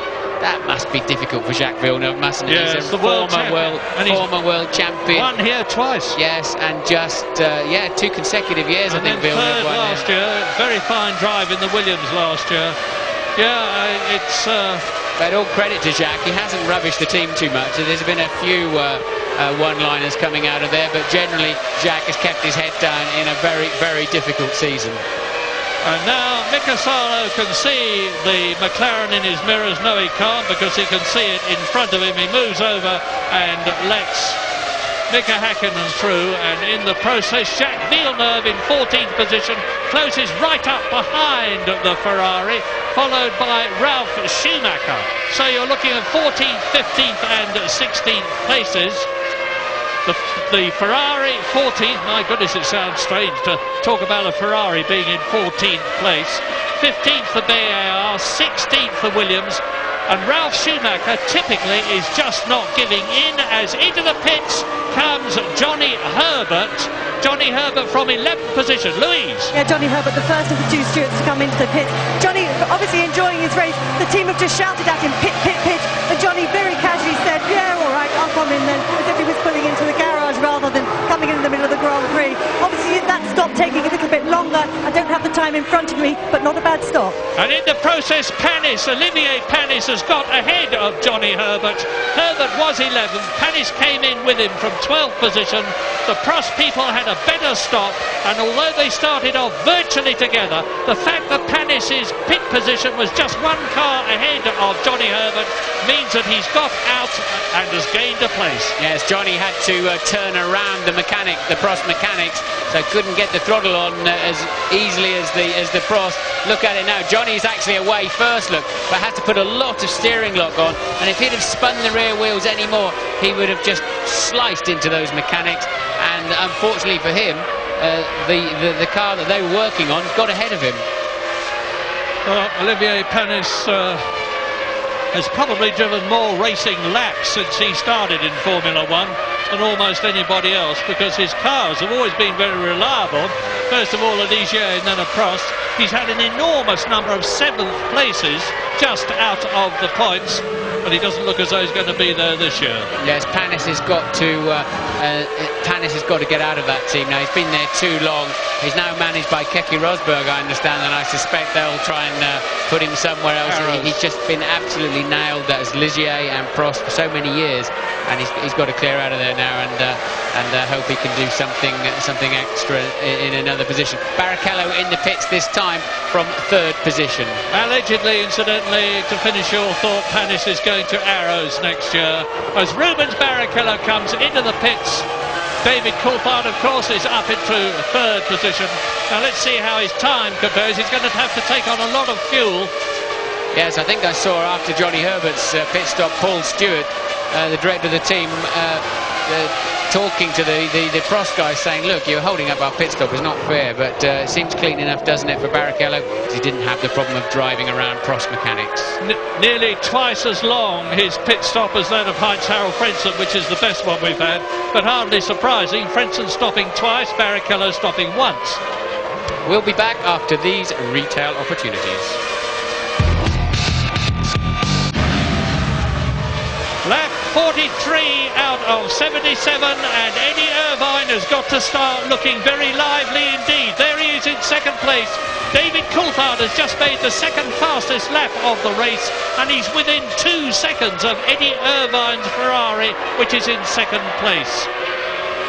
And news from James Allen. Yeah, this DC push is very interesting. You'll probably see shortly on your monitors that Irvine is closing up on the Johnny Herbert-Olivier Panis battle, and that's what McLaren are reacting to, getting Coulthard as close as they possibly can, because as we've seen many times this season, when you come up behind a battle on the track, it's very easy to lose a lot of time, especially in a tight place like this. Looking at Salo, though, I'm standing in the Ferrari garage still, and the mechanics are still here. He hasn't put any fuel in this car, guys. He must have started out with about 100 kilos or something. absolutely extraordinary. Yes, no wonder he couldn't overtake the arrows, but I think Irvine's about to get a McLaren mauling this afternoon, because Coulthard is turning this into one of his finer drives. He's really on a charge. He's made up a lot of ground. Irvine getting a good run on the traffic there down into turn 1. But clearly the two McLarens faster in this stage of the race than the Ferrari. Yeah, but Irvine is past Panis and he's past Johnny Herbert. David Coulthard there has passed Johnny Herbert, who is 15th, but has not passed Olivier Panis. I don't see why he should have any more trouble getting past the Frenchman in the Prost than Eddie Irvine did, because Olivier Panis will realise that the McLaren, there they are, Panis on the right, yes, and he does, and he lets David Coulthard go through to lap the Prost. So back again, there is Eddie Irvine, and he's now 20 seconds behind Häkkinen, but less than 2 seconds ahead of David Coulthard, who is third. Yes, interestingly, Coulthard has pulled 10 seconds back of his deficit to Häkkinen before the first pit stop, so that's the kind of pace that Coulthard in third place is setting compared with Häkkinen, the current leader. Yeah, but as you say that, funnily enough, Mika Häkkinen puts in the fastest lap of the race. 1 minute 20.7, 1.5 seconds slower than Schumacher last year. And that's a mighty, he's got the message. He's putting on the pressure again to increase the gap between himself and Irvine. And you look now at David Coulthard on the left-hand side of your screen. There is Panis, there is Johnny Herbert. Behind Johnny Herbert, you can see the fourth place car, but with the Benetton of Fisichella, who's got Heinz-Harald Frentzen right behind him as Eddie Irvine goes inside the BAR. It was a Minardi, but Minardi, I'm sorry. Curiously, and Coulthard's going to get a nice run up into turn 4 there. Curiously, Häkkinen's still getting the push board. Yeah, now what can that mean? It means that again they're looking for him. Well, he's got a 22-second lead now. He's on a 2-stop strategy.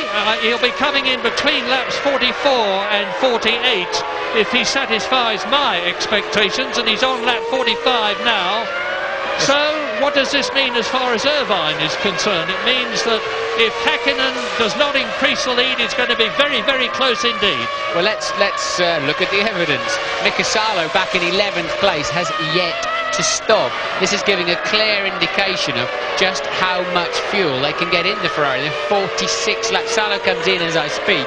So they're 46 laps into the race before Salo had to pit. That's a good way of calculating their fuel tank for all of the other teams. Here it is. But I cannot believe that Eddie Irvine is going to run to the end of the race without stopping again. Oh, neither can I, because we're on lap 46, so there's still 29 laps to go. So why the push? Why the push board to Mika Häkkinen then? Don't ask me awkward questions like that, because I haven't got the answer. We'll find out soon. We'll find out soon enough. But he's 23 seconds ahead, and clearly McLaren, you know, wanting more than the equivalent of one stop down the road. But Coulthard really chasing down Irvine now. Giving Irvine a real hurry-up call on lap 46. I don't need to tell you what the time gap is. You can see how close it is on the track. And Irvine's been saying in the press that he's easily got the measure of Coulthard. His only problem is Mika Häkkinen, and that piece of information did not pass David Coulthard by. James, what can you tell us? Martin, you're very naughty asking difficult questions like that, Murray. As far as I can see down the Ferrari garage, the reason that he's being given the pushboard that Mika Häkkinen is because, of course, it's 24 seconds the lost time for a 2-stop. In other words, that's how much time he needs to have advantage over Irvine. We're about 4 or 5 laps away from that, and he still hasn't got it to be comfortable. I think they're just saying to him, look, you need to open up a bigger gap in order to comfortably get out in front of Irvine. But, of course, they're going to put as much pressure on as they can on Irvine from Coulthard. So it's a long, long way to go yet. Thanks, James. I'll tell you something that's bothered me all the time. Yesterday, until qualifying, in other words, both Friday's sessions and both Saturday's sessions, Eddie Irvine only used one set of tyres, and Salo, and I said to myself, there is something very strange brewing in the Ferrari camp as far as strategy is concerned for tomorrow, and it's going to be something to do with tyres. Now, he's on the harder compound, and logically I can't see any reason why they should need a lot of sets of tyres, given that the harder compound is not going to have a problem in this race at all. But anyway, for what is worth, there it is. Yes, they may have been looking for the tyre degradation over 35 to 40 laps, which is what what Irvine did on that set of tyres, and they're claiming that they're doing all of their work for the race rather than for qualifying. But of course, interestingly and paradoxically for McLaren, they're trying to get Irvine off, Hakkinen off down the road, but their other player, Coulthard, is pushing Irvine along. Exactly, pushing him very hard indeed. You can see how hard now, but nevertheless, the last lap of Mika Hakkinen was done in 1 minute 20.8, compared with Irvine in 1:22.7. So Hakkinen put on nearly a further 2 seconds lead, and it is now up to 25 seconds on lap 48 out of 75. Everybody, of course, has been in now. Zonta has been in twice. Everybody else has been in once. Still just for 3 retirements. Zanardi, Deniz and Takagi, 19 runners left. Irvine struggling and no traffic on that lap. He's got a mirror full of McLaren. He lost 2 seconds to Mika Hakkinen. So, V10 Ferrari, V10 Mercedes-Benz powered McLaren. Very evenly matched, and my goodness, what a fantastic record Eddie Irvine has got this season.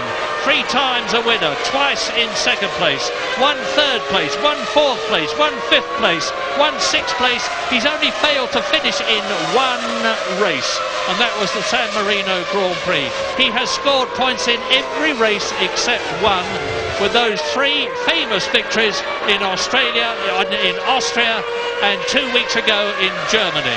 At the moment, he's looking good for 2nd place for lap 48, and Mika Hakkinen's lead is now 27 seconds.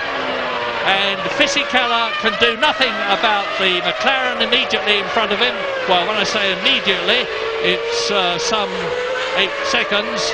And David Coulthard there and Eddie Irvine in 2nd position. Through they come to complete another lap. And Frentzen is right up behind Fisichella. It's just as big a battle for 4th position between Fisichella and Frentzen, which you are not looking at, as it is for 2nd place between Irvine and Coulthard, which you are looking at. Yes, and Damon Hill was only 0.8 of a second behind those 2, but he's pitting, so Hill in the pits, clearly getting held up a little bit, and they're pitting him slightly early. I'd say 4 or 5 laps early, actually, for Damon, again, to try and give him some clear racetrack. And Lacey goes through and takes that 6th position from Damon Hill as the Englishman drew to a standstill. Rubens Barrichello, I think, will not. Yes, I think he just gets through in front of Damon. Yeah, there he is in the background. And that's bad news for Damon Hill, because we know Barrichello's on a 1-stopper, and that didn't work out at all well for Damon. And Alexander Wurz got past him as well. But still, the battle for 2nd position rages. Now let me put you in the picture quickly. Lap 49 out of 77. Race leader, Mika Hakkinen, 28 seconds ahead of this battle. 2nd Irvine, 3rd Coulthard. 8 seconds down, 4th position, Fisichella. Further 2nd behind is Heinz-Harald Frentzen. Lacey goes up to 6th. Barrichello to 7th. Wurz to 8th. Damon Hill down to 9th position from 6th as a result of his pit stop. He will probably just about get 7th place back, but I don't know about 6th. Barrichello on that 1 stop is looking very good. And still, push as he may, David Coulthard cannot bother Eddie Irvine. When I say bother, I mean rattle him. He's obviously bothered. Yes, we saw something similar to this at the beginning of the race. That's about as close as Coulthard could get to Frentzen as well.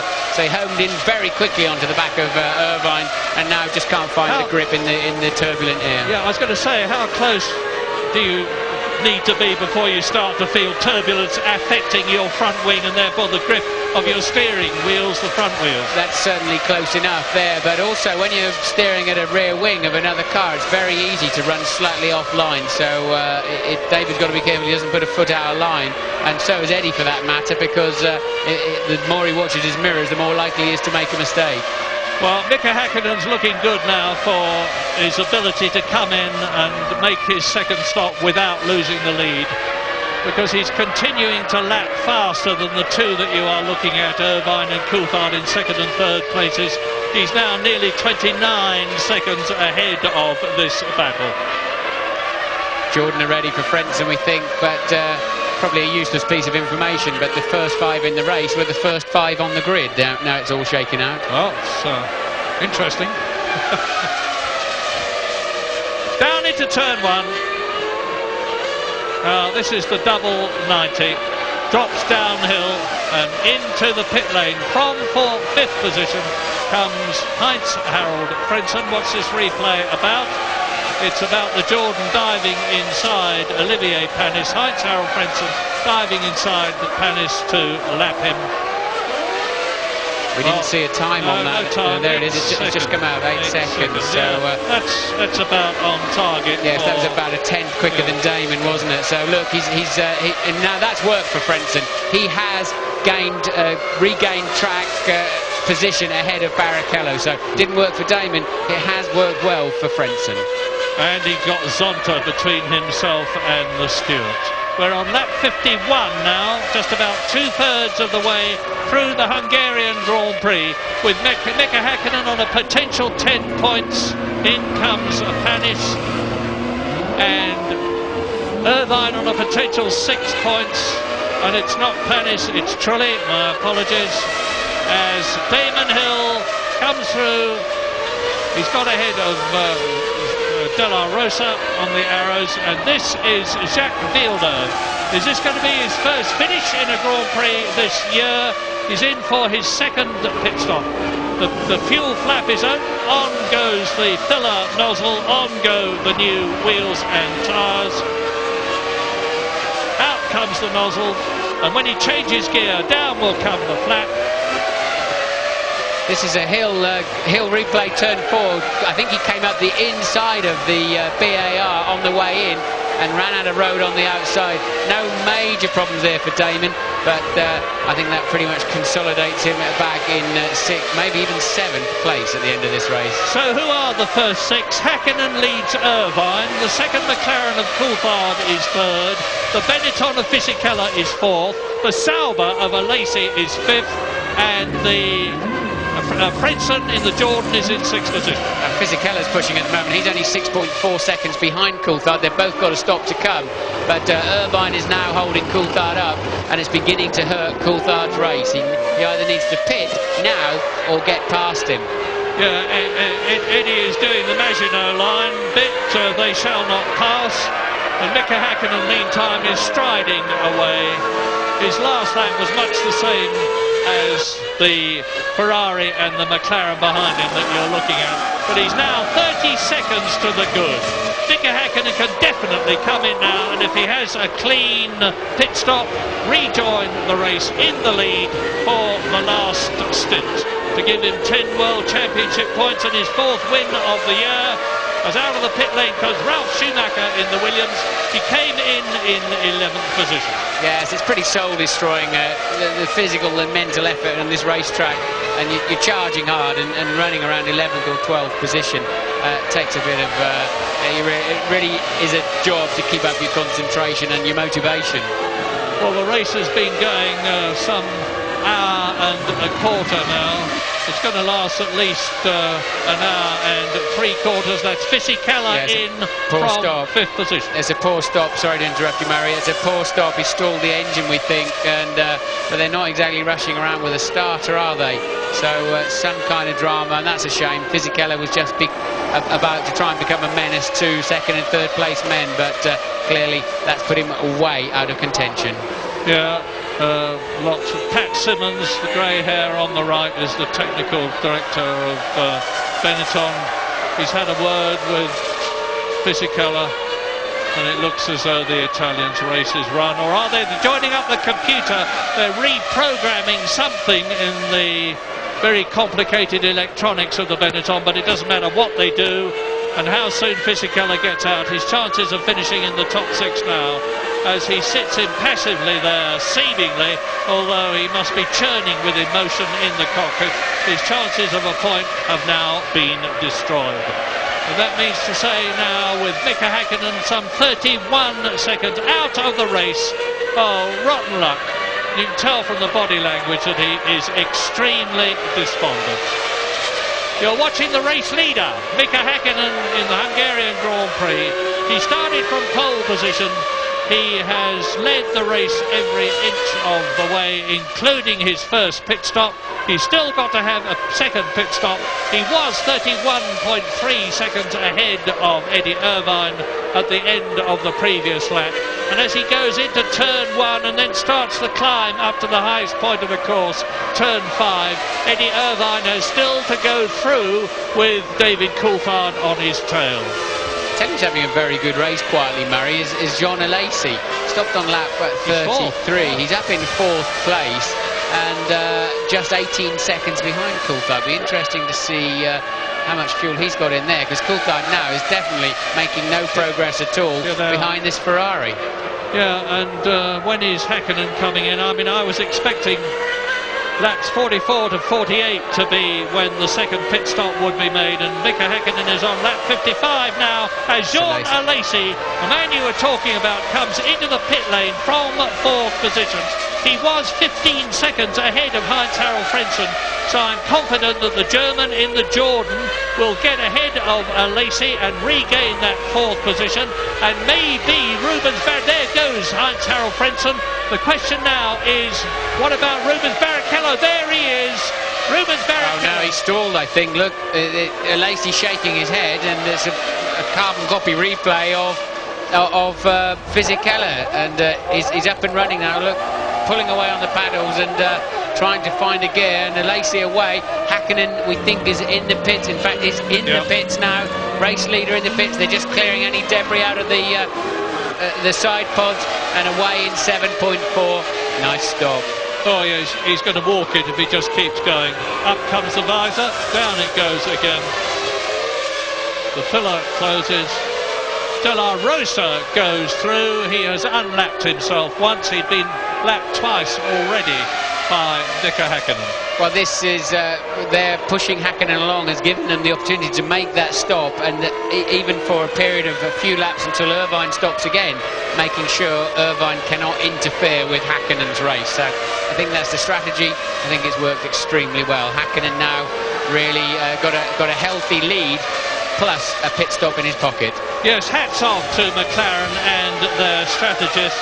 I mean, I've talked so much this year about the brilliance of Ross Brawn, the Ferrari team technical boss, about his strategical brilliance, but it looks this time as though McLaren have got the drop on Ferrari in terms of strategy. Well, they will have if they can get Coulthard in the pits quickly and somehow leapfrog him over that Ferrari.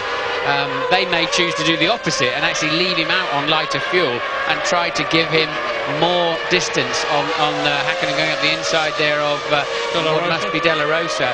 So it'd be interesting to see how McLaren tried to play that with Häkkinen. Fuel load's quite a big penalty around here, as I said earlier on in the programme, and we'll see how that one works out. Louise is with Fisichella. Giancarlo, such a disappointment for you. The car was running so well. Yes, I'm very, very disappointed for that, because there was good possibility to score very good points, or maybe to get on the podium. The car was going well, there was a good setup. A bit difficult with the soft tires, but I was competitive. And then I had a problem with the engine. I lost the power, and especially here when I was in the pit lane, it's gone off, and I lost the race. I'm very disappointed. Bad luck, Giancarlo. It's a very different Fisichella from the point of view of communication. It's not so very long since all he could say in English was, "I am very happy." But now, working with the Benetton team, all very much English speaking, of course, he's mastered the language brilliantly. Very, very sorry for him. Now, Mika Häkkinen's lead has come down as a result of his pit stop over Eddie Irvine from over 30 seconds to under 9 seconds. And Eddie Irvine is continuing to be pushed very hard by David Coulthard. Both Irvine and David Coulthard have got to come in again, unless Irvine is able to manufacture his own petrol on the move, because it's a long time since he came in. And Frentzen is up into 4th place, Rubens Barrichello is up into 5th place, and Damon Hill is in the points in 6th position. Yes. So both Jordans are there. It was good for Damon that Alesi had that stalling problem, or whatever it was, in the pits, as we watched Coulthard still harrying the Ferrari of Irvine. But talking about foreign drivers learning English in British Grand Prix teams, they tend to learn a particularly colourful Formula One English. Exactly. Now, let's talk about Jordan.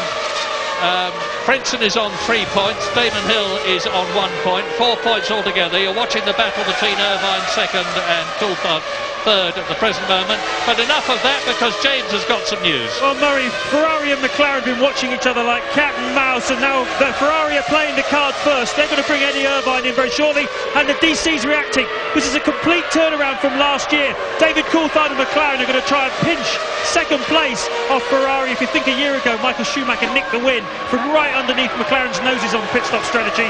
8 seconds is about the target, maybe more around about 7.5 seconds. Could be very interesting. It'll be a straight fight between the two of them. They're both coming in together. Yes, the McLaren boys are out as well, as you say, James, so clearly Ferrari will have about a half a second, 7/10 of a second head start, and Irvine taking a wide sweep into that pit lane. It's so easy to go off, it's so slippy. You can see Irvine snaking around, going past a pedestrian, lunatic across. And there they go, and Coulthard's got a nice straight run, and the McLaren mechanics, that's why they made Irvine take a tighter line into his garage, so they can't really short fuel the cars. They need enough fuel to get them to the end of the race. They're away together. This is going to be so close. It hasn't worked for McLaren. Irvine looked in his mirrors, says thank you, now you've got to pass me, DC. Well, that is incredible. Of course, they're limited to 50 miles an hour in the pit lane. They join behind Jacques Villeneuve, who's in 12th position. Well, he's 10th now. Of course, these two tripped over each other in Canada as well, but this is your chance, David, this first lap, especially as Eddie has some slower cars ahead of him. So maybe into the chicane into turn 6, if he can stay close enough in 5, he may have a chance to surprise Eddie, but Eddie seems to have good early grip. Villeneuve and Panis ahead of Irvine and David Coulthard. Villeneuve is in 12th position and Panis is 11th. Now is the only chance David's going to get, but he's not close enough, and now I think Irvine will be up to speed again. And past the BAR of Jacques Villeneuve, who yields politely to let them through, knowing what the situation. Here's a replay. They leave absolutely together. The Ferrari mechanics get out of the way. Eddie Irvine has got track position. He looks in his mirror and he says, "You're still behind me, David Coulthard." And we're going for a break. Be back soon.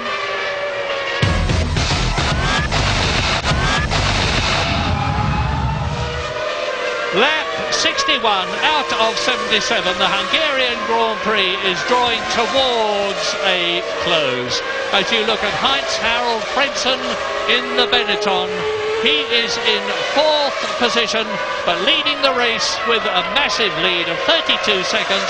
It's Mika Häkkinen ahead of Eddie Irvine, who is continuing to be pushed very hard indeed by David Coulthard.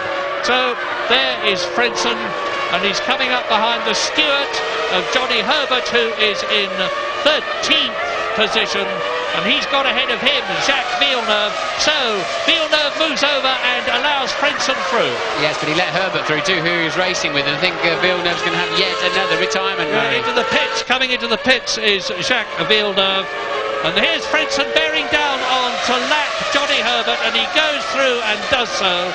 And behind Herbert, up into 13th position, is Salo. You'll remember that Mika Salo started down in 18th place on the grid, but he's made his way up slowly to 13th, but it's not going to be at all a happy race for him or Ferrari. I think Villeneuve stopped right at the end of the pit lane. He has actually got out of the car, because that's curious. So maybe I think they were probably expecting Zonta in, so they told him to. Yes, so Zonta's in, so they've told Villeneuve to go straight through, and Villeneuve's got out of the car. You saw it just on the left-hand side of your picture. So Villeneuve has retired. I would think he was heading into the garage area. Excuse me, with Zonta on an in lap. And so they just told him to pass straight on through and get out of the way. 11 starts, 11 retirements.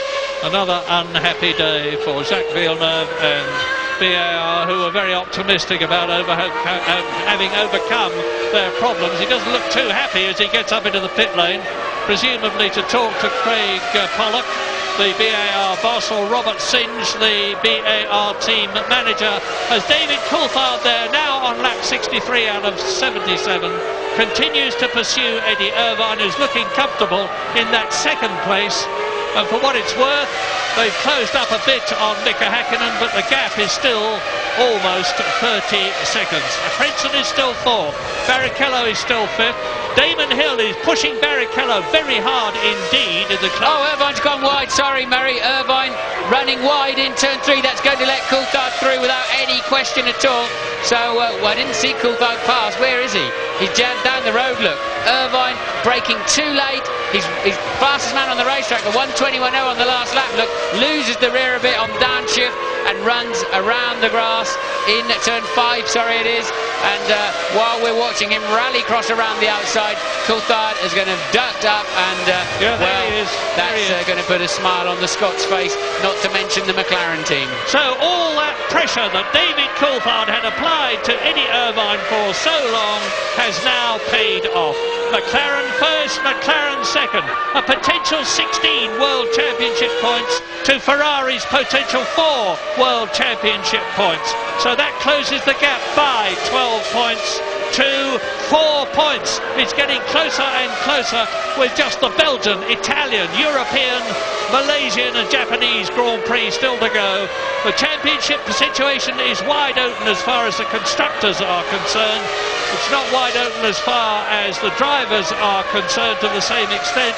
Mika Häkkinen, of course, was 8 points behind Eddie Irvine. The gap between them now is 6 points, so it's come down to 2 World Championship points to Eddie Irvine's advantage if he can stay in that third position. Yeah. So, tremendously exciting. Yes, it was Irvine that cracked first. That was a pure driving error there. Went in too deep. I don't know whether it was a concentration problem or whatever, or a fitness thing. But Irvine just getting on the brakes too late. That corner really does come upon you, I have to say. But these are the best drivers in the world, and they have to cope with that sort of thing. And they are now on lap 65 out of 77. McLaren leads, McLaren second, that Ferrari in third position.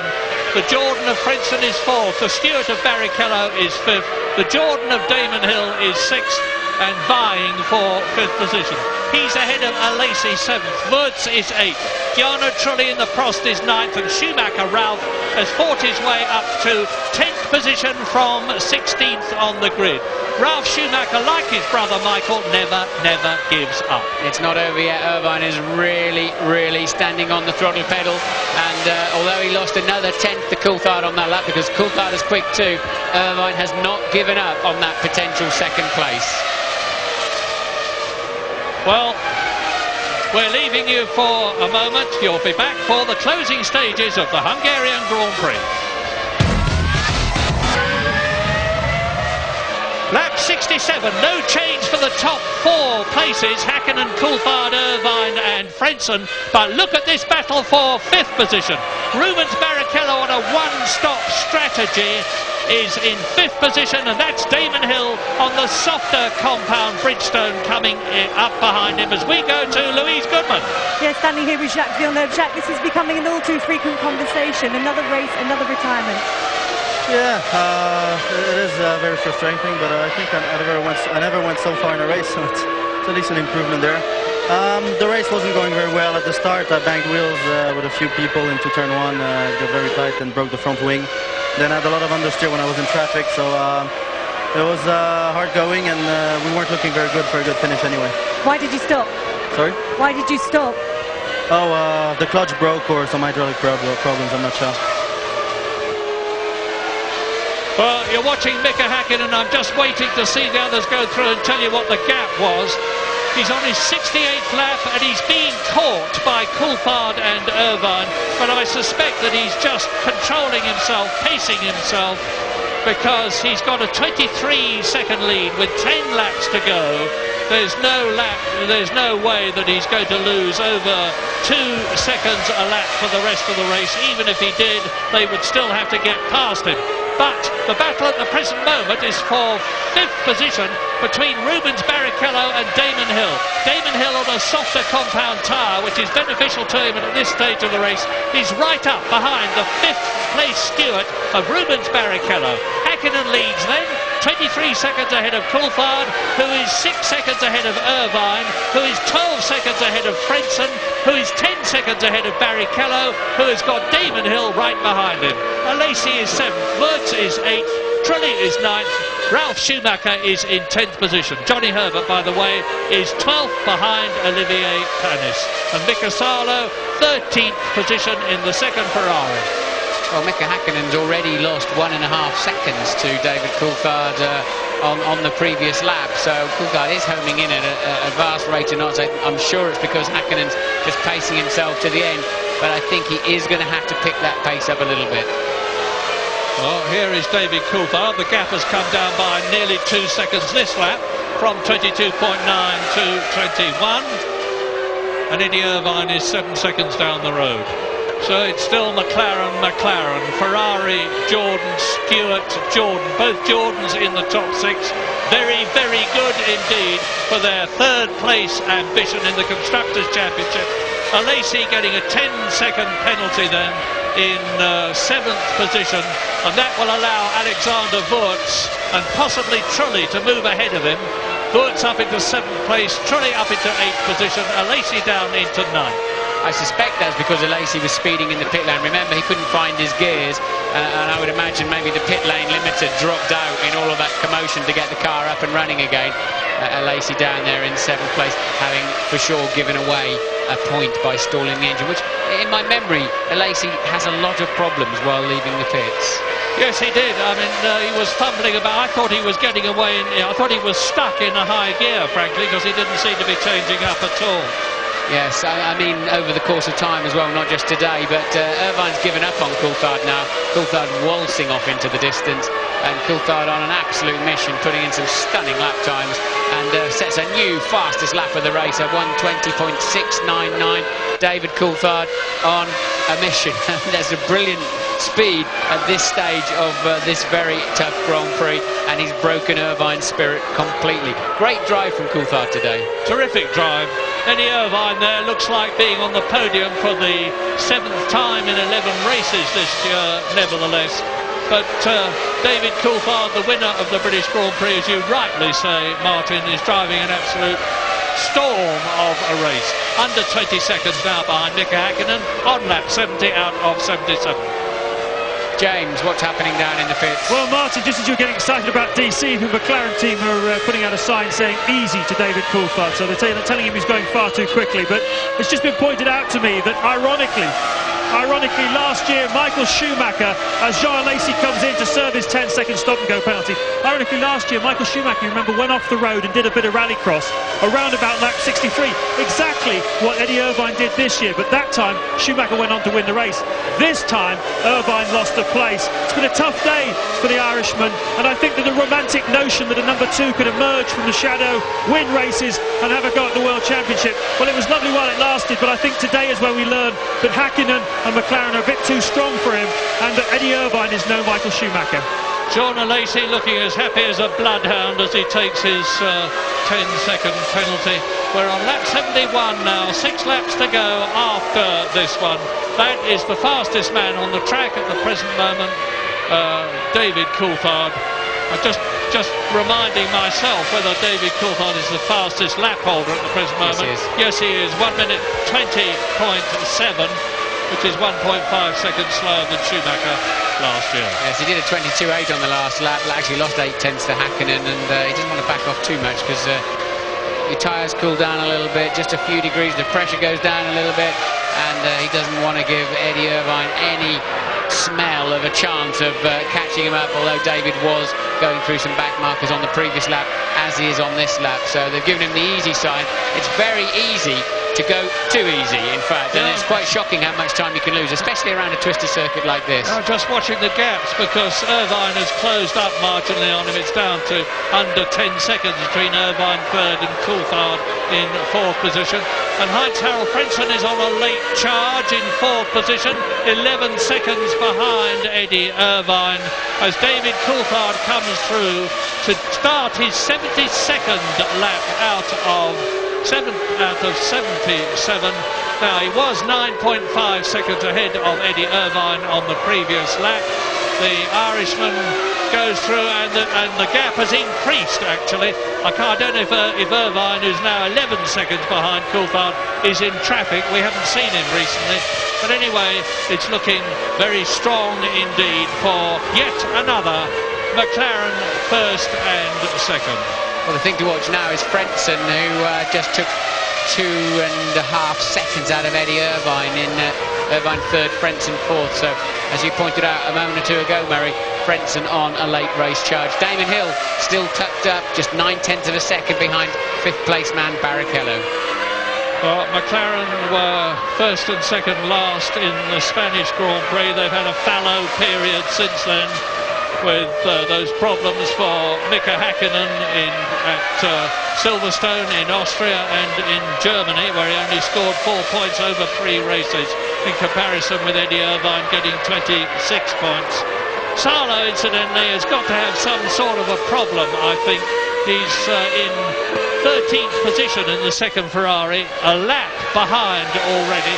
The top 10 on lap 73 are Mika Häkkinen, 20 seconds down the road, David Coulthard, 19 to be exact. Eddie Irvine, 11 seconds down in third position. Frentzen is fourth, catching Irvine but not fast enough. Rubens Barrichello is still fifth, with Damon Hill attached to his gearbox. Seventh is Woods, eighth is Trulli, ninth is Jean Alesi. Trulli has been lapped and he's in 8th position. Schumacher Ralph is in 10th position, and we're watching now Eddie Irvine in the Ferrari not making progress as he comes up to Pedro de la Rosa, 16th position in the Arrows, 2 laps down. Frentzen is just 6 seconds behind. Look, there it is, you saw the caption, 6 seconds behind Irvine now. So, and what kind of problems are going on inside that Ferrari, and he's going to have to pick the pace up again if Frentzen keeps relentlessly coming at him at that kind of pace. It would be yet another point lost in the Constructors' Championship for Ferrari, never mind the Drivers' Championship for Irvine. If Heinz Harald Frentzen, the driver of the season in many ways, as far as I'm concerned, with already a win and a second place and 2 third places behind him, can catch and get past Eddie Irvine's Ferrari there. Well, he has lapped Ralf Schumacher behind him in the Williams, and I'm looking for the distinctive yellow flash of Frentzen's car. Yes, it did just appear, actually, Murray, just as Irvine turned into the left-hander at turn 30. They're going to share the same pit straight on this lap, I think. So let me look at the computer. Yes, Frentzen's about 3/10 of a second up on this lap, and Irvine's had to pick his pace up.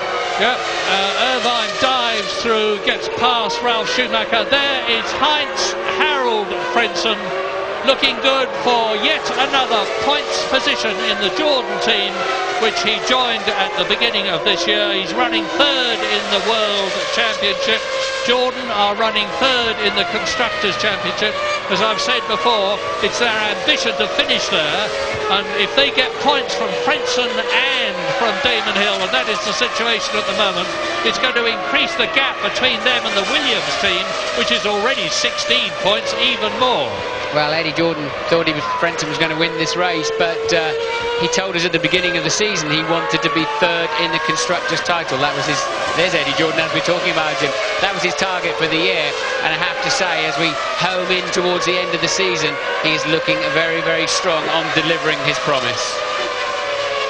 Lap 75 now. De La Rosa, he is in 16th position in the Arrows. Now, Frentzen is closing the gap, but he's not closing it nearly fast enough to Eddie Irvine.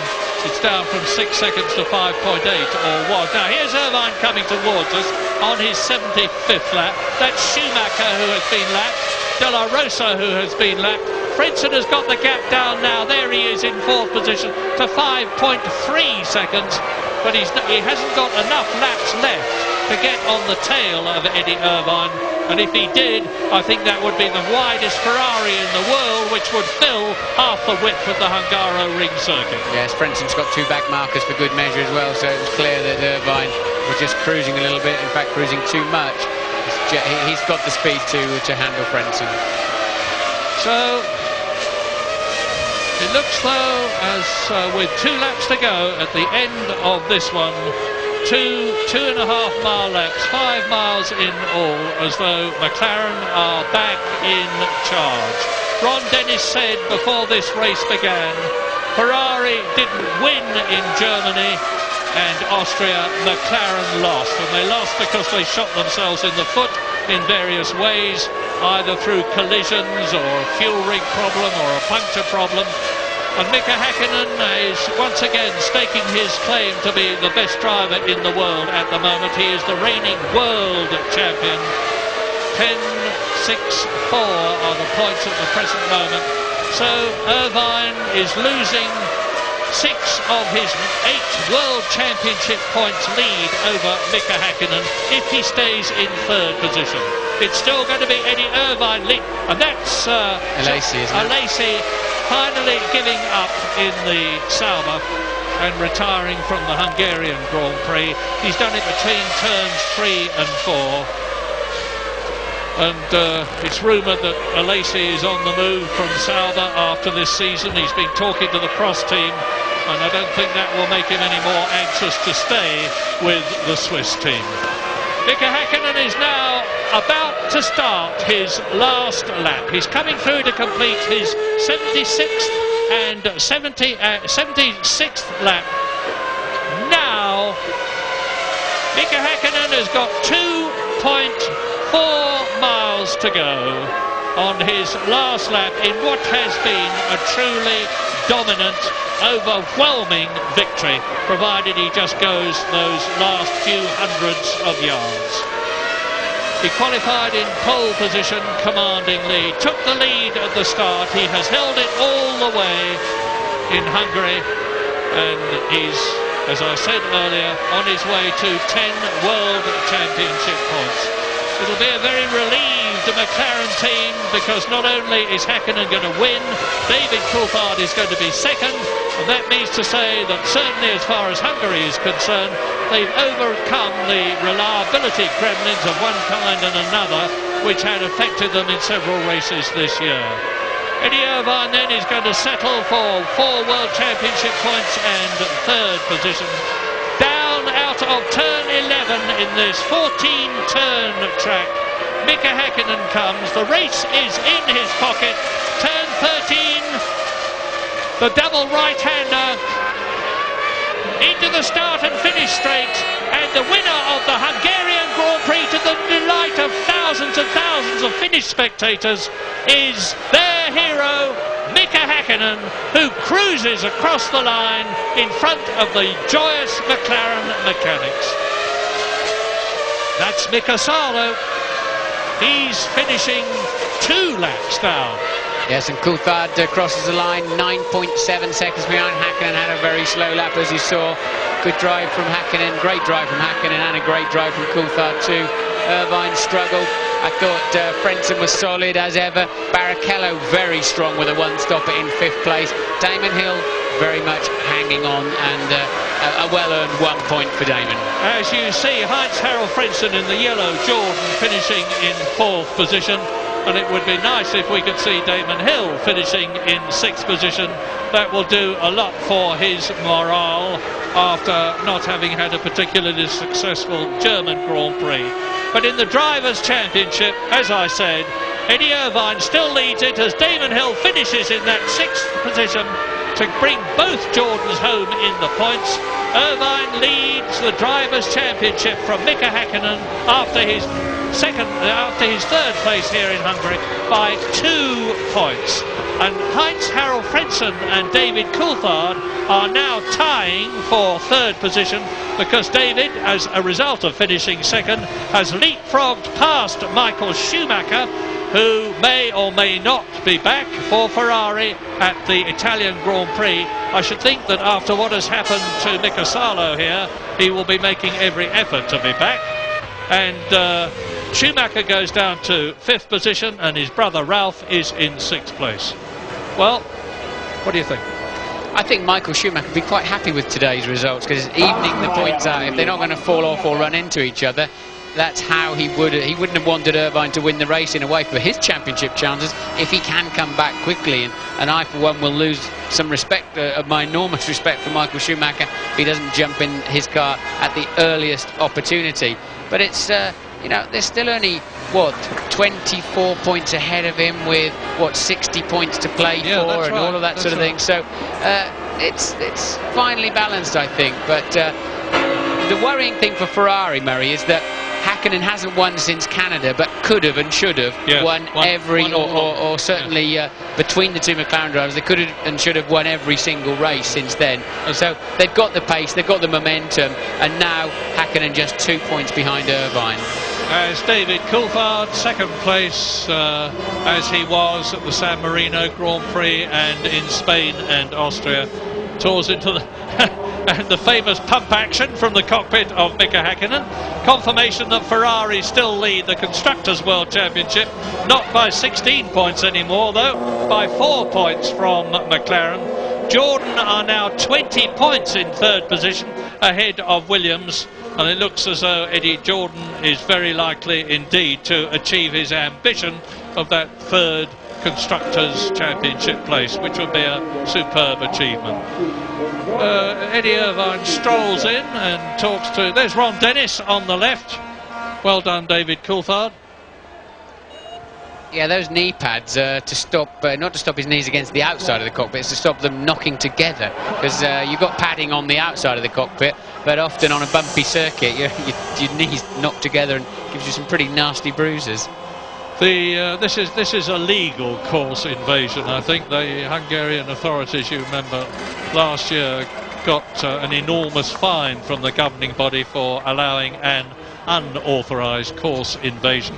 There's a lot of very happy Finns here, and there's a lot of, not, I hope, too miserable Ferrari fans here, most of them from Germany, who've at least seen... well done, Mika.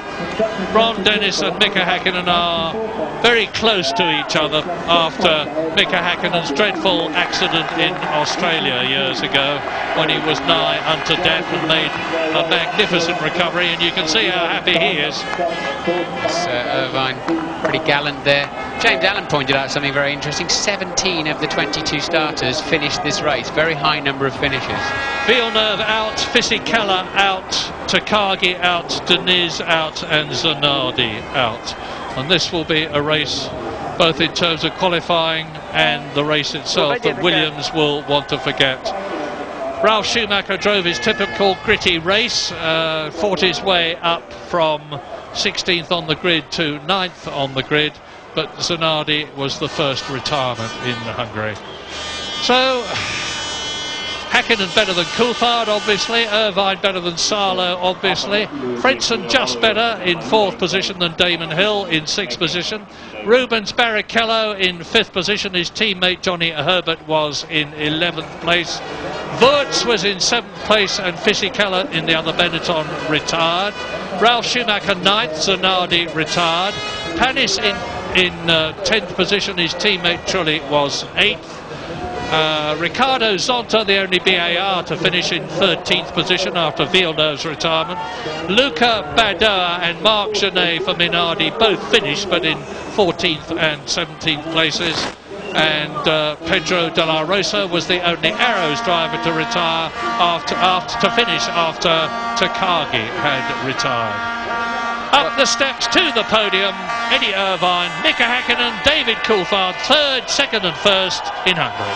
Yes, Coulthard paid a heavy price really for that poor start, because I think he was fastest in the warm-up this morning, remember, and I think he had the pace today to match Häkkinen, and they certainly clawed that 10 seconds back out of Häkkinen's lead when it mattered in the middle of the race. So I think that's Coulthard's strongest drive for a long time.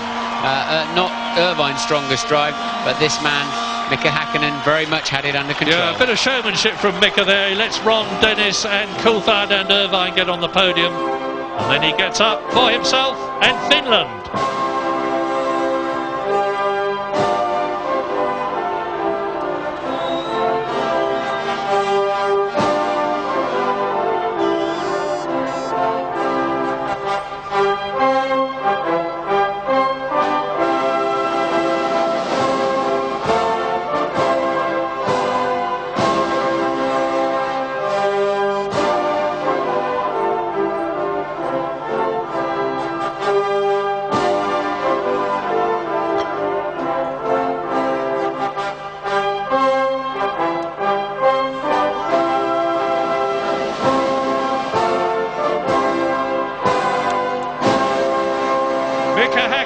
Fourth victory, but it was McLaren's fifth victory, and it is for them that the British national anthem plays.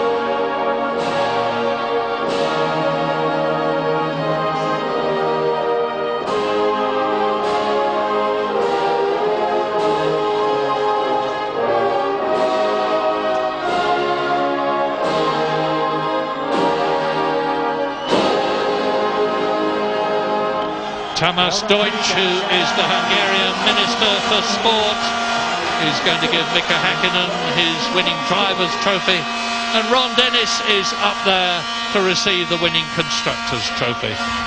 Two very happy men, and rightly so. David Coulthard gets his award for second place from Attila Ferjans, who is the president of the MNAS, the Hungarian Motorsport Association.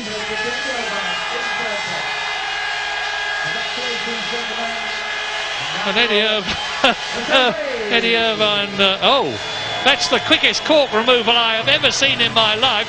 Another trick that Eddie Irvine has learnt as the champagne flows in Hungary. No surprise really, is it, Murray, that Eddie Irvine's a bit nifty with those champagne corks. But probably the closest that Mika Häkkinen ever gets to a home Grand Prix, this one. Fantastic support from his native country. The flying Finn, born to win, said Abano, and I came into the circuit this morning, and Mika Häkkinen back on top of the podium. And just a couple of points in the championship now. We have plenty more still to come from the Hungaroring. We will be hearing from the top three. We'll have the expert views of Tony Jardine looking at the crucial moments of this race that has ended with a great victory for those two, for Mika Häkkinen and for David Coulthard. See you shortly.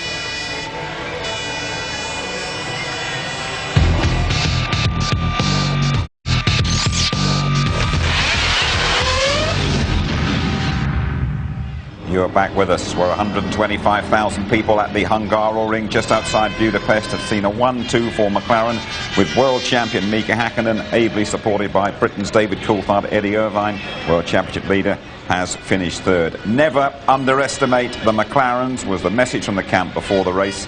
Let's hear now live from team boss Ron Dennis. He's with Louise. Congratulations, your first 1-2 since Barcelona, I believe. McLaren seem to be back on form. It's a good weekend. Hard one. And plenty of pressure. Difficult to read the Ferrari strategy, but pretty much had everything covered. So the outcome was great. And I was particularly pleased for David to put Eddie under pressure, and you know, he made a mistake and paid the price. But that's motor racing. How much were you having to think on your feet? There were all sorts of boards flying out. Push, push, slow, slow. Oh, we were just a little concerned that maybe Eddie was trying to dummy a one-stop strategy. He was slow enough to be on a one-stop strategy, so we had to consider that possibility, and therefore we had to push until we had command of the gaps. And pretty much from about half race distance we're in control, save for reliability, of course, which is what makes you hold your breath. You've had a lot of pain at the last couple of races. Do you think the pain's all over now? No, this is a sport that has a nasty habit of turning around and inflicting pain on you, but it's been a great weekend. I'd sort of hoped to have some time off if we had a decent race result, so afraid the guys at the factory won't be seeing me tomorrow, but thanks to all of them. Well done, Ron. You've got business to do because the fans are nicking the signs off the front of your garage, so go sort them out. Thank you. And away he goes, and that's about as happy as and about as enthusiastic as Ron Dennis ever gets. Let me in. A real satisfied smile, though, from Ron Dennis as he. Well, they don't want to know him, do they? Who are you anyway? Why should you come in here? A great afternoon's work for Ron Dennis and everybody at McLaren, right back on the pace again, and well, a straightforward victory. I mean, once Hakkinen was away, there was just no catching him, Tony. It was a crushing victory all the way through. I mean, Irvine's been quickest in one of the practice sessions, and after that, this is a circuit, don't forget, where we expected Ferrari to do extremely well. You know, the nimbleness of the Ferrari, the drivability of the V12 Ferrari engine, as opposed to the narrower band of power in the Mercedes engine. You know, it's an incredible performance. They've put a lot of ghosts and locked them in the toolbox, haven't they? Yeah, they have. First victory here for Mika Hakkinen. The race Hakkinen must not lose, said the cover of one of the big magazines this week, and from the start Mika said, this is my day. And I can't help but thinking that the massive support from Finland has really, really helped him. Right from the word go, the red lights went out. What a fabulous start from Mika Hakkinen there as he scorches off. Look at him, you know, head and shoulders beyond the rest. Now, it's Eddie Irvine that had lurked back. He'd had trouble on that inside dirty part of the track getting the traction, but he got some traction on the inside of the apex there. An absolutely fabulous start into third place from Giancarlo Fisichella. That was superb from him as well. Just look at them. The amazing thing is that they all stream through, because when you go down the bumps through that first corner and into that very tight bend from the very fast start, and they're unsighted, I'm amazed there wasn't an accident. Well done to all the drivers for getting through. That's right behind us here, Tony. But if David Coulthard had got away better, could he have been the winner today? Yeah, he could have been, but he'd have had to have got past Hakkinen, who was mighty as we saw. I think he would have been consigned to the rear wing of Mika Hakkinen, and probably been happy to do that after the last two races, where patience, I think, got the better of him after he touched with Salo at Hockenheim, and of course he touched his own teammate back in Austria. So he was looking for a clean sheet, and he got a nice second place there. You've worked down there in the pits, you know all about slick teamwork, and I mean, McLaren have had their problems in recent races, but all of Hakkinen's stops were spot on. One of the reasons for this is at Silverstone Test last week, the team really worked hard just on their pit stops. And for the first stop when they're coming in there, it was done in 7.4 seconds. It should be noted their second stop for Hakkinen was done in identical time as well. And that was the second fastest stop of the day. And can you imagine what the mechanics were thinking? Because they'd had the problems last time with the fuel locking device on the end of the hose not going on. You know, they'd had problems before with the wheel locking device on the wheel at Silverstone not going on, and they get their man back out into the lead of the Hungarian Grand Prix. The Finn never-headed, superb performance from everybody down there in the pit lane. Just looking at Eddie Irvine on the podium there, he opened the champagne very smartly, but deep down I would think he'd be a little bit upset the way things went for him today. Yeah, I mean, we might find out some of the reasons why, you know, whether it was tyres, whether it was a lack of engine power, not sure, a lack of traction. But it's one of the races where I believe he should have been much closer, and he felt he would be very close to the McLaren indeed. And then to be reliant on superior Ferrari strategy, which perhaps could have brought them ahead, like it did for Michael Schumacher last year. And he's still there, he's still ahead by 2 points, and it's all to fight for and play for. Coulthard put the heat on him, and Minardi was in the way, but all the time Coulthard was pressurising Irvine, wasn't he? Yeah, I mean, David Coulthard really made up for that very bad start indeed. And here we are, you see, there he is, Lockett having to go inside that Minardi, because after a very good stop indeed, it has to be said, by McLaren, they got him out, Coulthard out from 5th place, put him up to 3rd place, and able to challenge Eddie Irvine, and that's how he got in that position, to really, you know, put the pedal to the metal.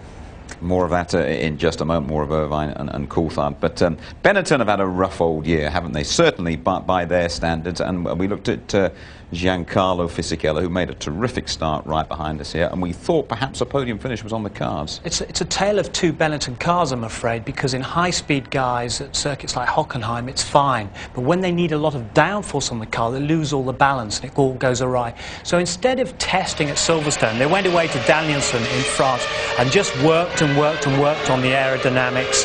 And Nick Worth, Pat Simmons, Alan Permain, they did a really brilliant job, and it was all for naught. Terrible shame for them, because the Supertech engine lost pound out. Now we understand they're consigned to having that engine again next year. Fisichella's signed up for next year. He must be depressed by that prospect, but there is a very strong rumour that Nissan, which has been bought by Renault may be constructing a new V12 engine in France, which could go into the back of the bench. A rumour, I stress, but you know, nevertheless, it's a strong one. We heard it here first, I think. Don't worry. I'm sure you remind us of it if it's right. Sure. It was one of those races, though, where what happened in the pits right behind us was absolutely crucial, and there was a terrific cameo, wasn't there, when Irvine and Coulthard both went in virtually together.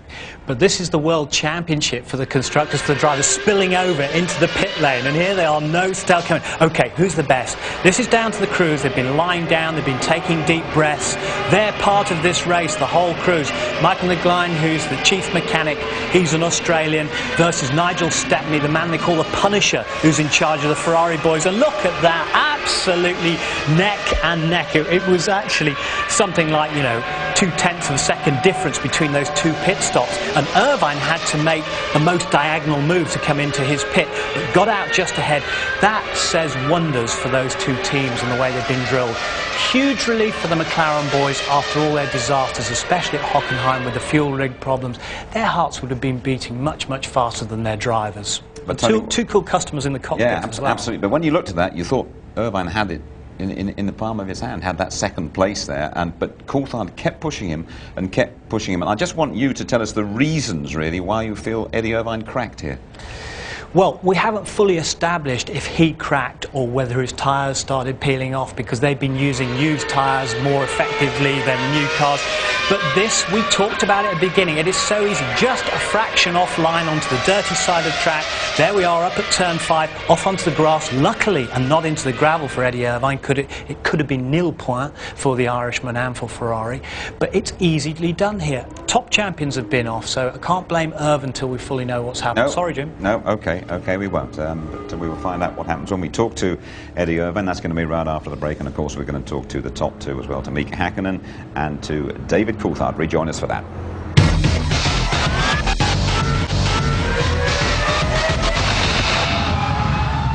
You are back with us live at the Hungaroring. Let's go straight to the press conference to hear from the top three: Eddie Irvine, David Coulthard and Mika Häkkinen. Always the Hungarian Grand Prix has been a race where the Finns spin most, and obviously this year it's mega. You know, the grandstands are full, and like Eddie said yesterday, that probably whole Finland is empty, but it's not true, because Finland has more people than Ireland, I think. But doesn't matter. It is fabulous, and the atmosphere is great, and I'm certainly knowing Finnish people. They will have a great evening tonight, and they have a good reason to celebrate and be proud of Finland and proud of the McLaren. Now, you seem to be in total control of the race, but just in the middle of your second stint, you got the board to push. Was that because your team thought Eddie might be on a one-stop strategy? We had a discussion about that, and you know, team just want to give us a hard time. They want to just push all the time, you know. That's our mentality. Now, after the bad luck you've had the last 4 races, were you listening to every noise at the back of the car for the last few laps? No, I was not doing that, but obviously this is the circuit where you tend to ride the curbs quite a lot, and they can cause some problems for the tires. This circuit is extremely hard for the reliability for the engines and chassis and gearboxes, so you obviously you have to be aware of that here in Hungary. But I think the setup what the team gave me and gave to David for the race, I think we had a car which was very good and good for the car, so we didn't have to do something something would give too much stress for the gearbox example. Thanks, Mika. David, great drive, great result, but not a very good start. What happened there? I was very surprised actually. I thought my reaction to the lights changing and initial putting the power down wasn't too bad, but I just seemed to sit spinning the wheels a little bit longer, and the other guys hooked up, and yeah, it did surprise me that they were able to get past me, Fisichella, before the first corner, and then Heinz Harald into turn 2. You then spent the rest of the first session sitting behind guys you knew you were a lot quicker than, as Eddie and Mika cleared off. How frustrating is that?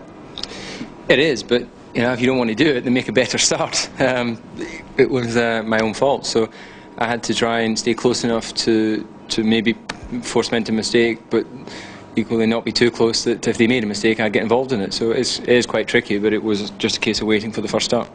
Now, you picked up second place when Eddie went off the track, but do you think you could have got past him?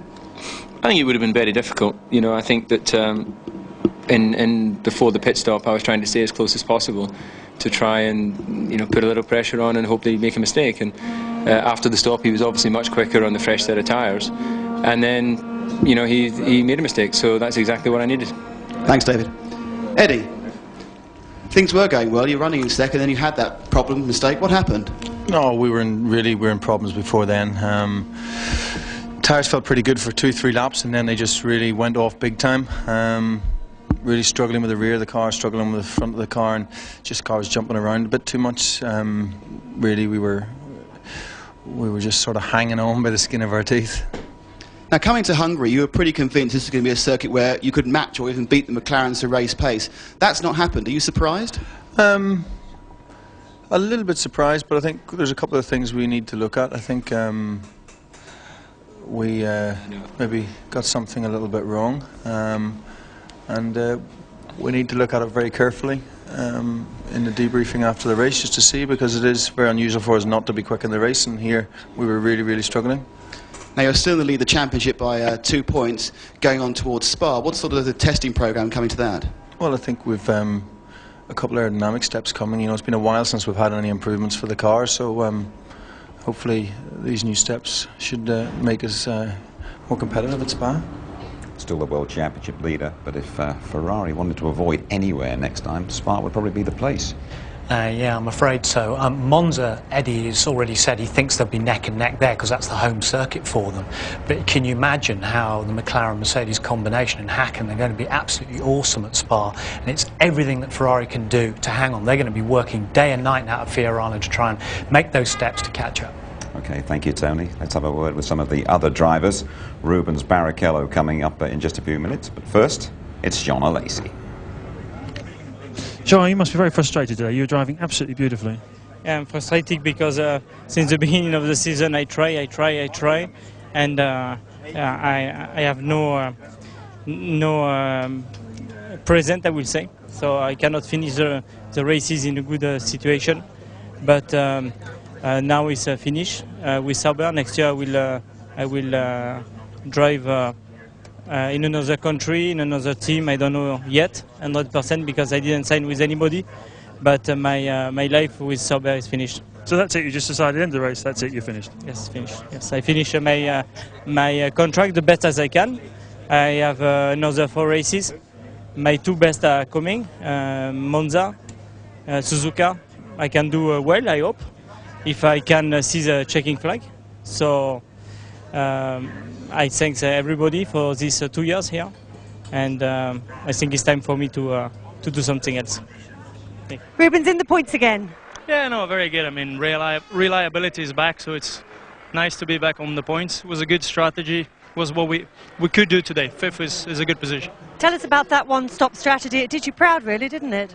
Yeah, no, it did do quite well. I think it's the team did a good job. The car was really hard to drive on full tanks, but you know, 5th is okay. Well done. Thanks. He could be shifting next season. Jean Alesi certainly is. Well, I mean, it's strong information. I've got some strong information that You've got to says reveal that now, come on. John Lazy's already signed for his mate Alain Prost, and he's going to drive for the Prost next year. But his brother Jose said to me 2-3 weeks ago, I've got to get him out of Sauber. We've got to get Jean out of there. It's doing him no good. I think that relationship is virtually terminated. Tony Jardine, thank you very much indeed for your comments throughout the afternoon. Let's just check how things look now in the Drivers' Championship. We have 5 to go, and it's down to a couple of points between Britain's Eddie Irvine and the reigning world champion Mika Häkkinen. Frentzen and Coulthard 36 apiece as well. Michael Schumacher on 32. Will he come back? Won't he? And Ralf Schumacher still on 22. And the constructors, just 4 points the difference there between Ferrari and McLaren. Okay, then tonight, more reaction from us here in Budapest, just after midnight in our highlight show.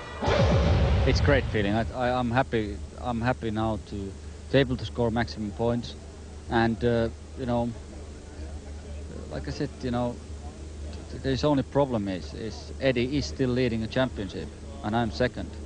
So this victory today obviously is very positive. It gives me more confidence, for the team more confidence, but again, you know, a couple of weeks' time and we got the next Grand Prix and Eddie is still leading a championship, so we have to fight. Ron Dennis, congratulations. Your first 1-2 since Barcelona, I believe. McLaren seem to be back on form. It was a good weekend. Hard one and plenty of pressure. Difficult to read the Ferrari strategy, but pretty much had everything covered. So the outcome was great. And I was particularly pleased for David to put Eddie under pressure, and you know, he made a mistake and paid the price. But that's motor racing. Tell us about your battle with Irvine. Do you enjoy that? Well, the best bit, of course, was when he ran wide. I'm sorry to smile so much at it, but you know, Eddie talks so much that when something like that happens, you can't help but be amused. So.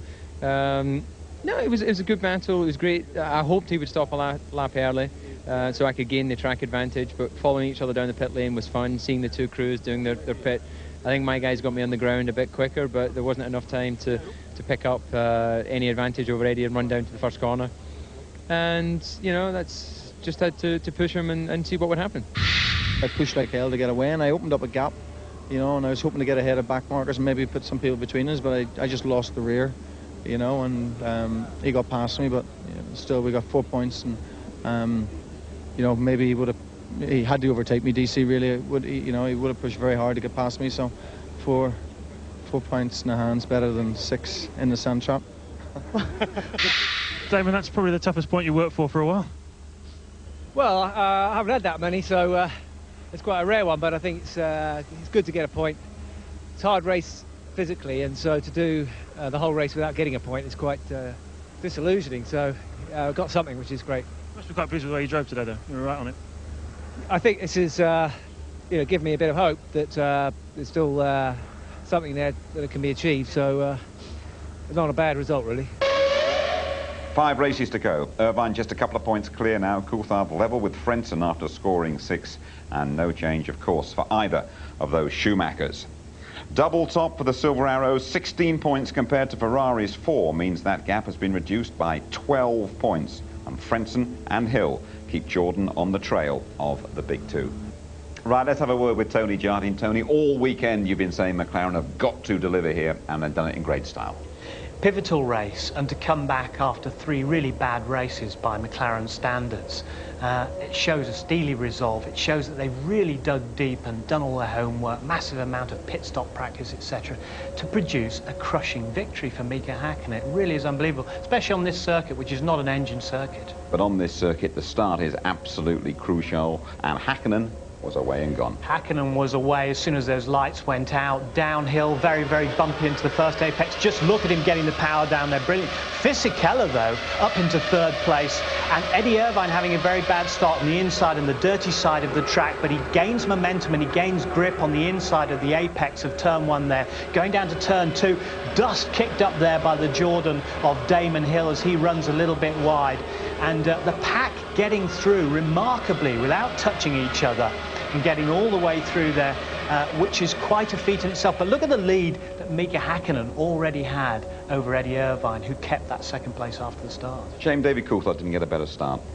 Yeah, he bogged down. Now, he was on the clean side of the track as well, and he was saying that's a better side to be than Irvine, who's in second place, and he should have got some really good grip off the line, like Mika Häkkinen, his teammate. You've worked in there, a lot of activity in the pits throughout this race, and Panis and Herbert had a nice little dice in there, didn't they? Well, I've always said it's a very dangerous place to be, and you need eyes in the back of your helmet, you really do. And this was a battle between the French team and the British Stewart team here as they come in. And they were battling for that 14th place in together, neighbours there in the pit lane. Now look at all the host of all those lines and wires and airlines, like the Napoleonic Wars it is in there. Herbert gets away first, a huge opposite lock slide, but he has to give best to Olivier Panis. Watch your toes, boys, as the cars run over you. That was almost a little hors d'oeuvre, wasn't it, for your magic moment involving Irvine and Coulthard down there? After a great pit stop by McLaren to get Coulthard up into third place, he then exerted this tremendous pressure on Eddie Irvine, battling for the second place, but they come in together for this crucial second stop. In comes Irvine, right behind him, and going straight, of course, is Coulthard into his pit stop. Michael Nagline in charge of the McLaren boys from Australia, Nigel Stepney in charge of his boys. The World Championship battle spills over into the pit lane, and Irvine just nicks it, just comes out a nose ahead of David Coulthard. That was a fabulous display by the two teams of discipline, practice, etc. And you can see there that you know, Irvine kept the second place, Coulthard in third, but of course he was to pressure him later on in the race. Yeah, that pressure paid off in the end. I can see tomorrow morning's paper saying that Eddie Irvine cracked under that pressure. Is that how you see it? No, I don't see it. They had tyre problems all weekend. What we saw was Irvine falling back, and he fell back later into clutches. Now, as I've said, you know, one tiny, couple of inches offline, and there it is, off you go, turn 5. And Taurus, we've also found later on that he's had problems with the sensor failing in his rear diff, which was giving him the rear end steer, put him offline, off he went. So he's got a very valid excuse, Jim. Building up finally to a marvellous climax again, isn't it? It is, just 2 points in it there and 4 points in the World Constructors. Here it is, we've got it neck and neck, hopefully going down to the wire again. Cheers, Tony, thank you very much indeed. Well, now let's get an assessment from the pit lane, shall we, on the Hungarian Grand Prix, and it comes from James Allen. So normal service resumed for McLaren. It was particularly gratifying to see them beat Ferrari at their own game today. And I'm talking about pit stop strategy and the pit stops themselves. McLaren were absolutely immaculate. They second-guessed everything Ferrari did, and their stops were fine and to the point. Very nice job. The only blot on the landscape from their point of view, I suppose, was where Coulthard and Irvine came in together, and they failed to nick second place off Irvine, but ultimately they got it anyway. Quick word about Rubens Barrichello. There's his Stewart there in Parc Fermé. Terrific effort from him to come through on a one-stopper to 5th place. And just look at this, a final word, this choice of soft tyres that Benetton and Jordan made. Look at that, the rear tyres here, completely worn down on Experts' car. Almost as slicks, just like the old days. Thank you, James. Here's your full rundown. Häkkinen on the podium in Hungary for the first time. Coulthard second, same as last year, with the fastest lap. Irvine third, his first ever points here. Frentzen fourth, another very accomplished drive. The one stopping Barrichello fifth. Hill always scores at the Hungaroring. Burt 7th for Benetton, then Trulli in the Prost. Ralf Schumacher, after starting 16th in the Williams, finishing 9th. Then Panis, profiting from overtaking Herbert in the pits. Salo, another one-stopper. 12th, though, one to forget for him in the Ferrari. Zonta stopped 3 times and finished 13th for BAR. Then Badoa's Minardi, De La Rosa in the Arrows, and Alesi, rumoured to be heading for Prost, followed by Genet. Well, Villeneuve didn't make it, but he did complete 60 laps. Fuel pressure finished Fisichella. Takagi's gearbox failed. Deniz spun, and Zanardi's Williams suffered a broken differential.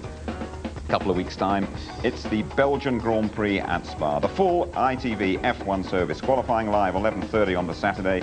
The race, the build-up starting at 12:15 on the Sunday, and the highlights round about the same time. Well, Hungary felt just like home for Mika Häkkinen. The McLarens have powered back in great style, and now at Spa, we look to Eddie Irvine for his response. Good night. Begin!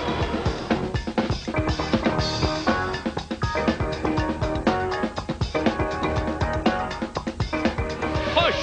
Go faster! And off goes Zanardi. Zanardi in the Williams.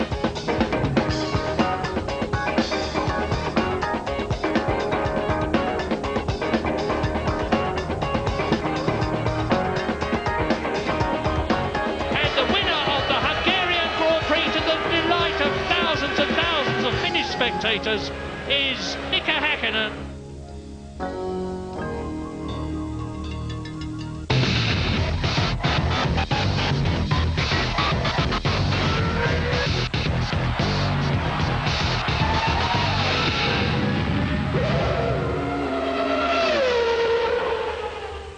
If you'd like to know more about Formula One, the website address sponsored by Level 3 Communications is www.itv-f1.com.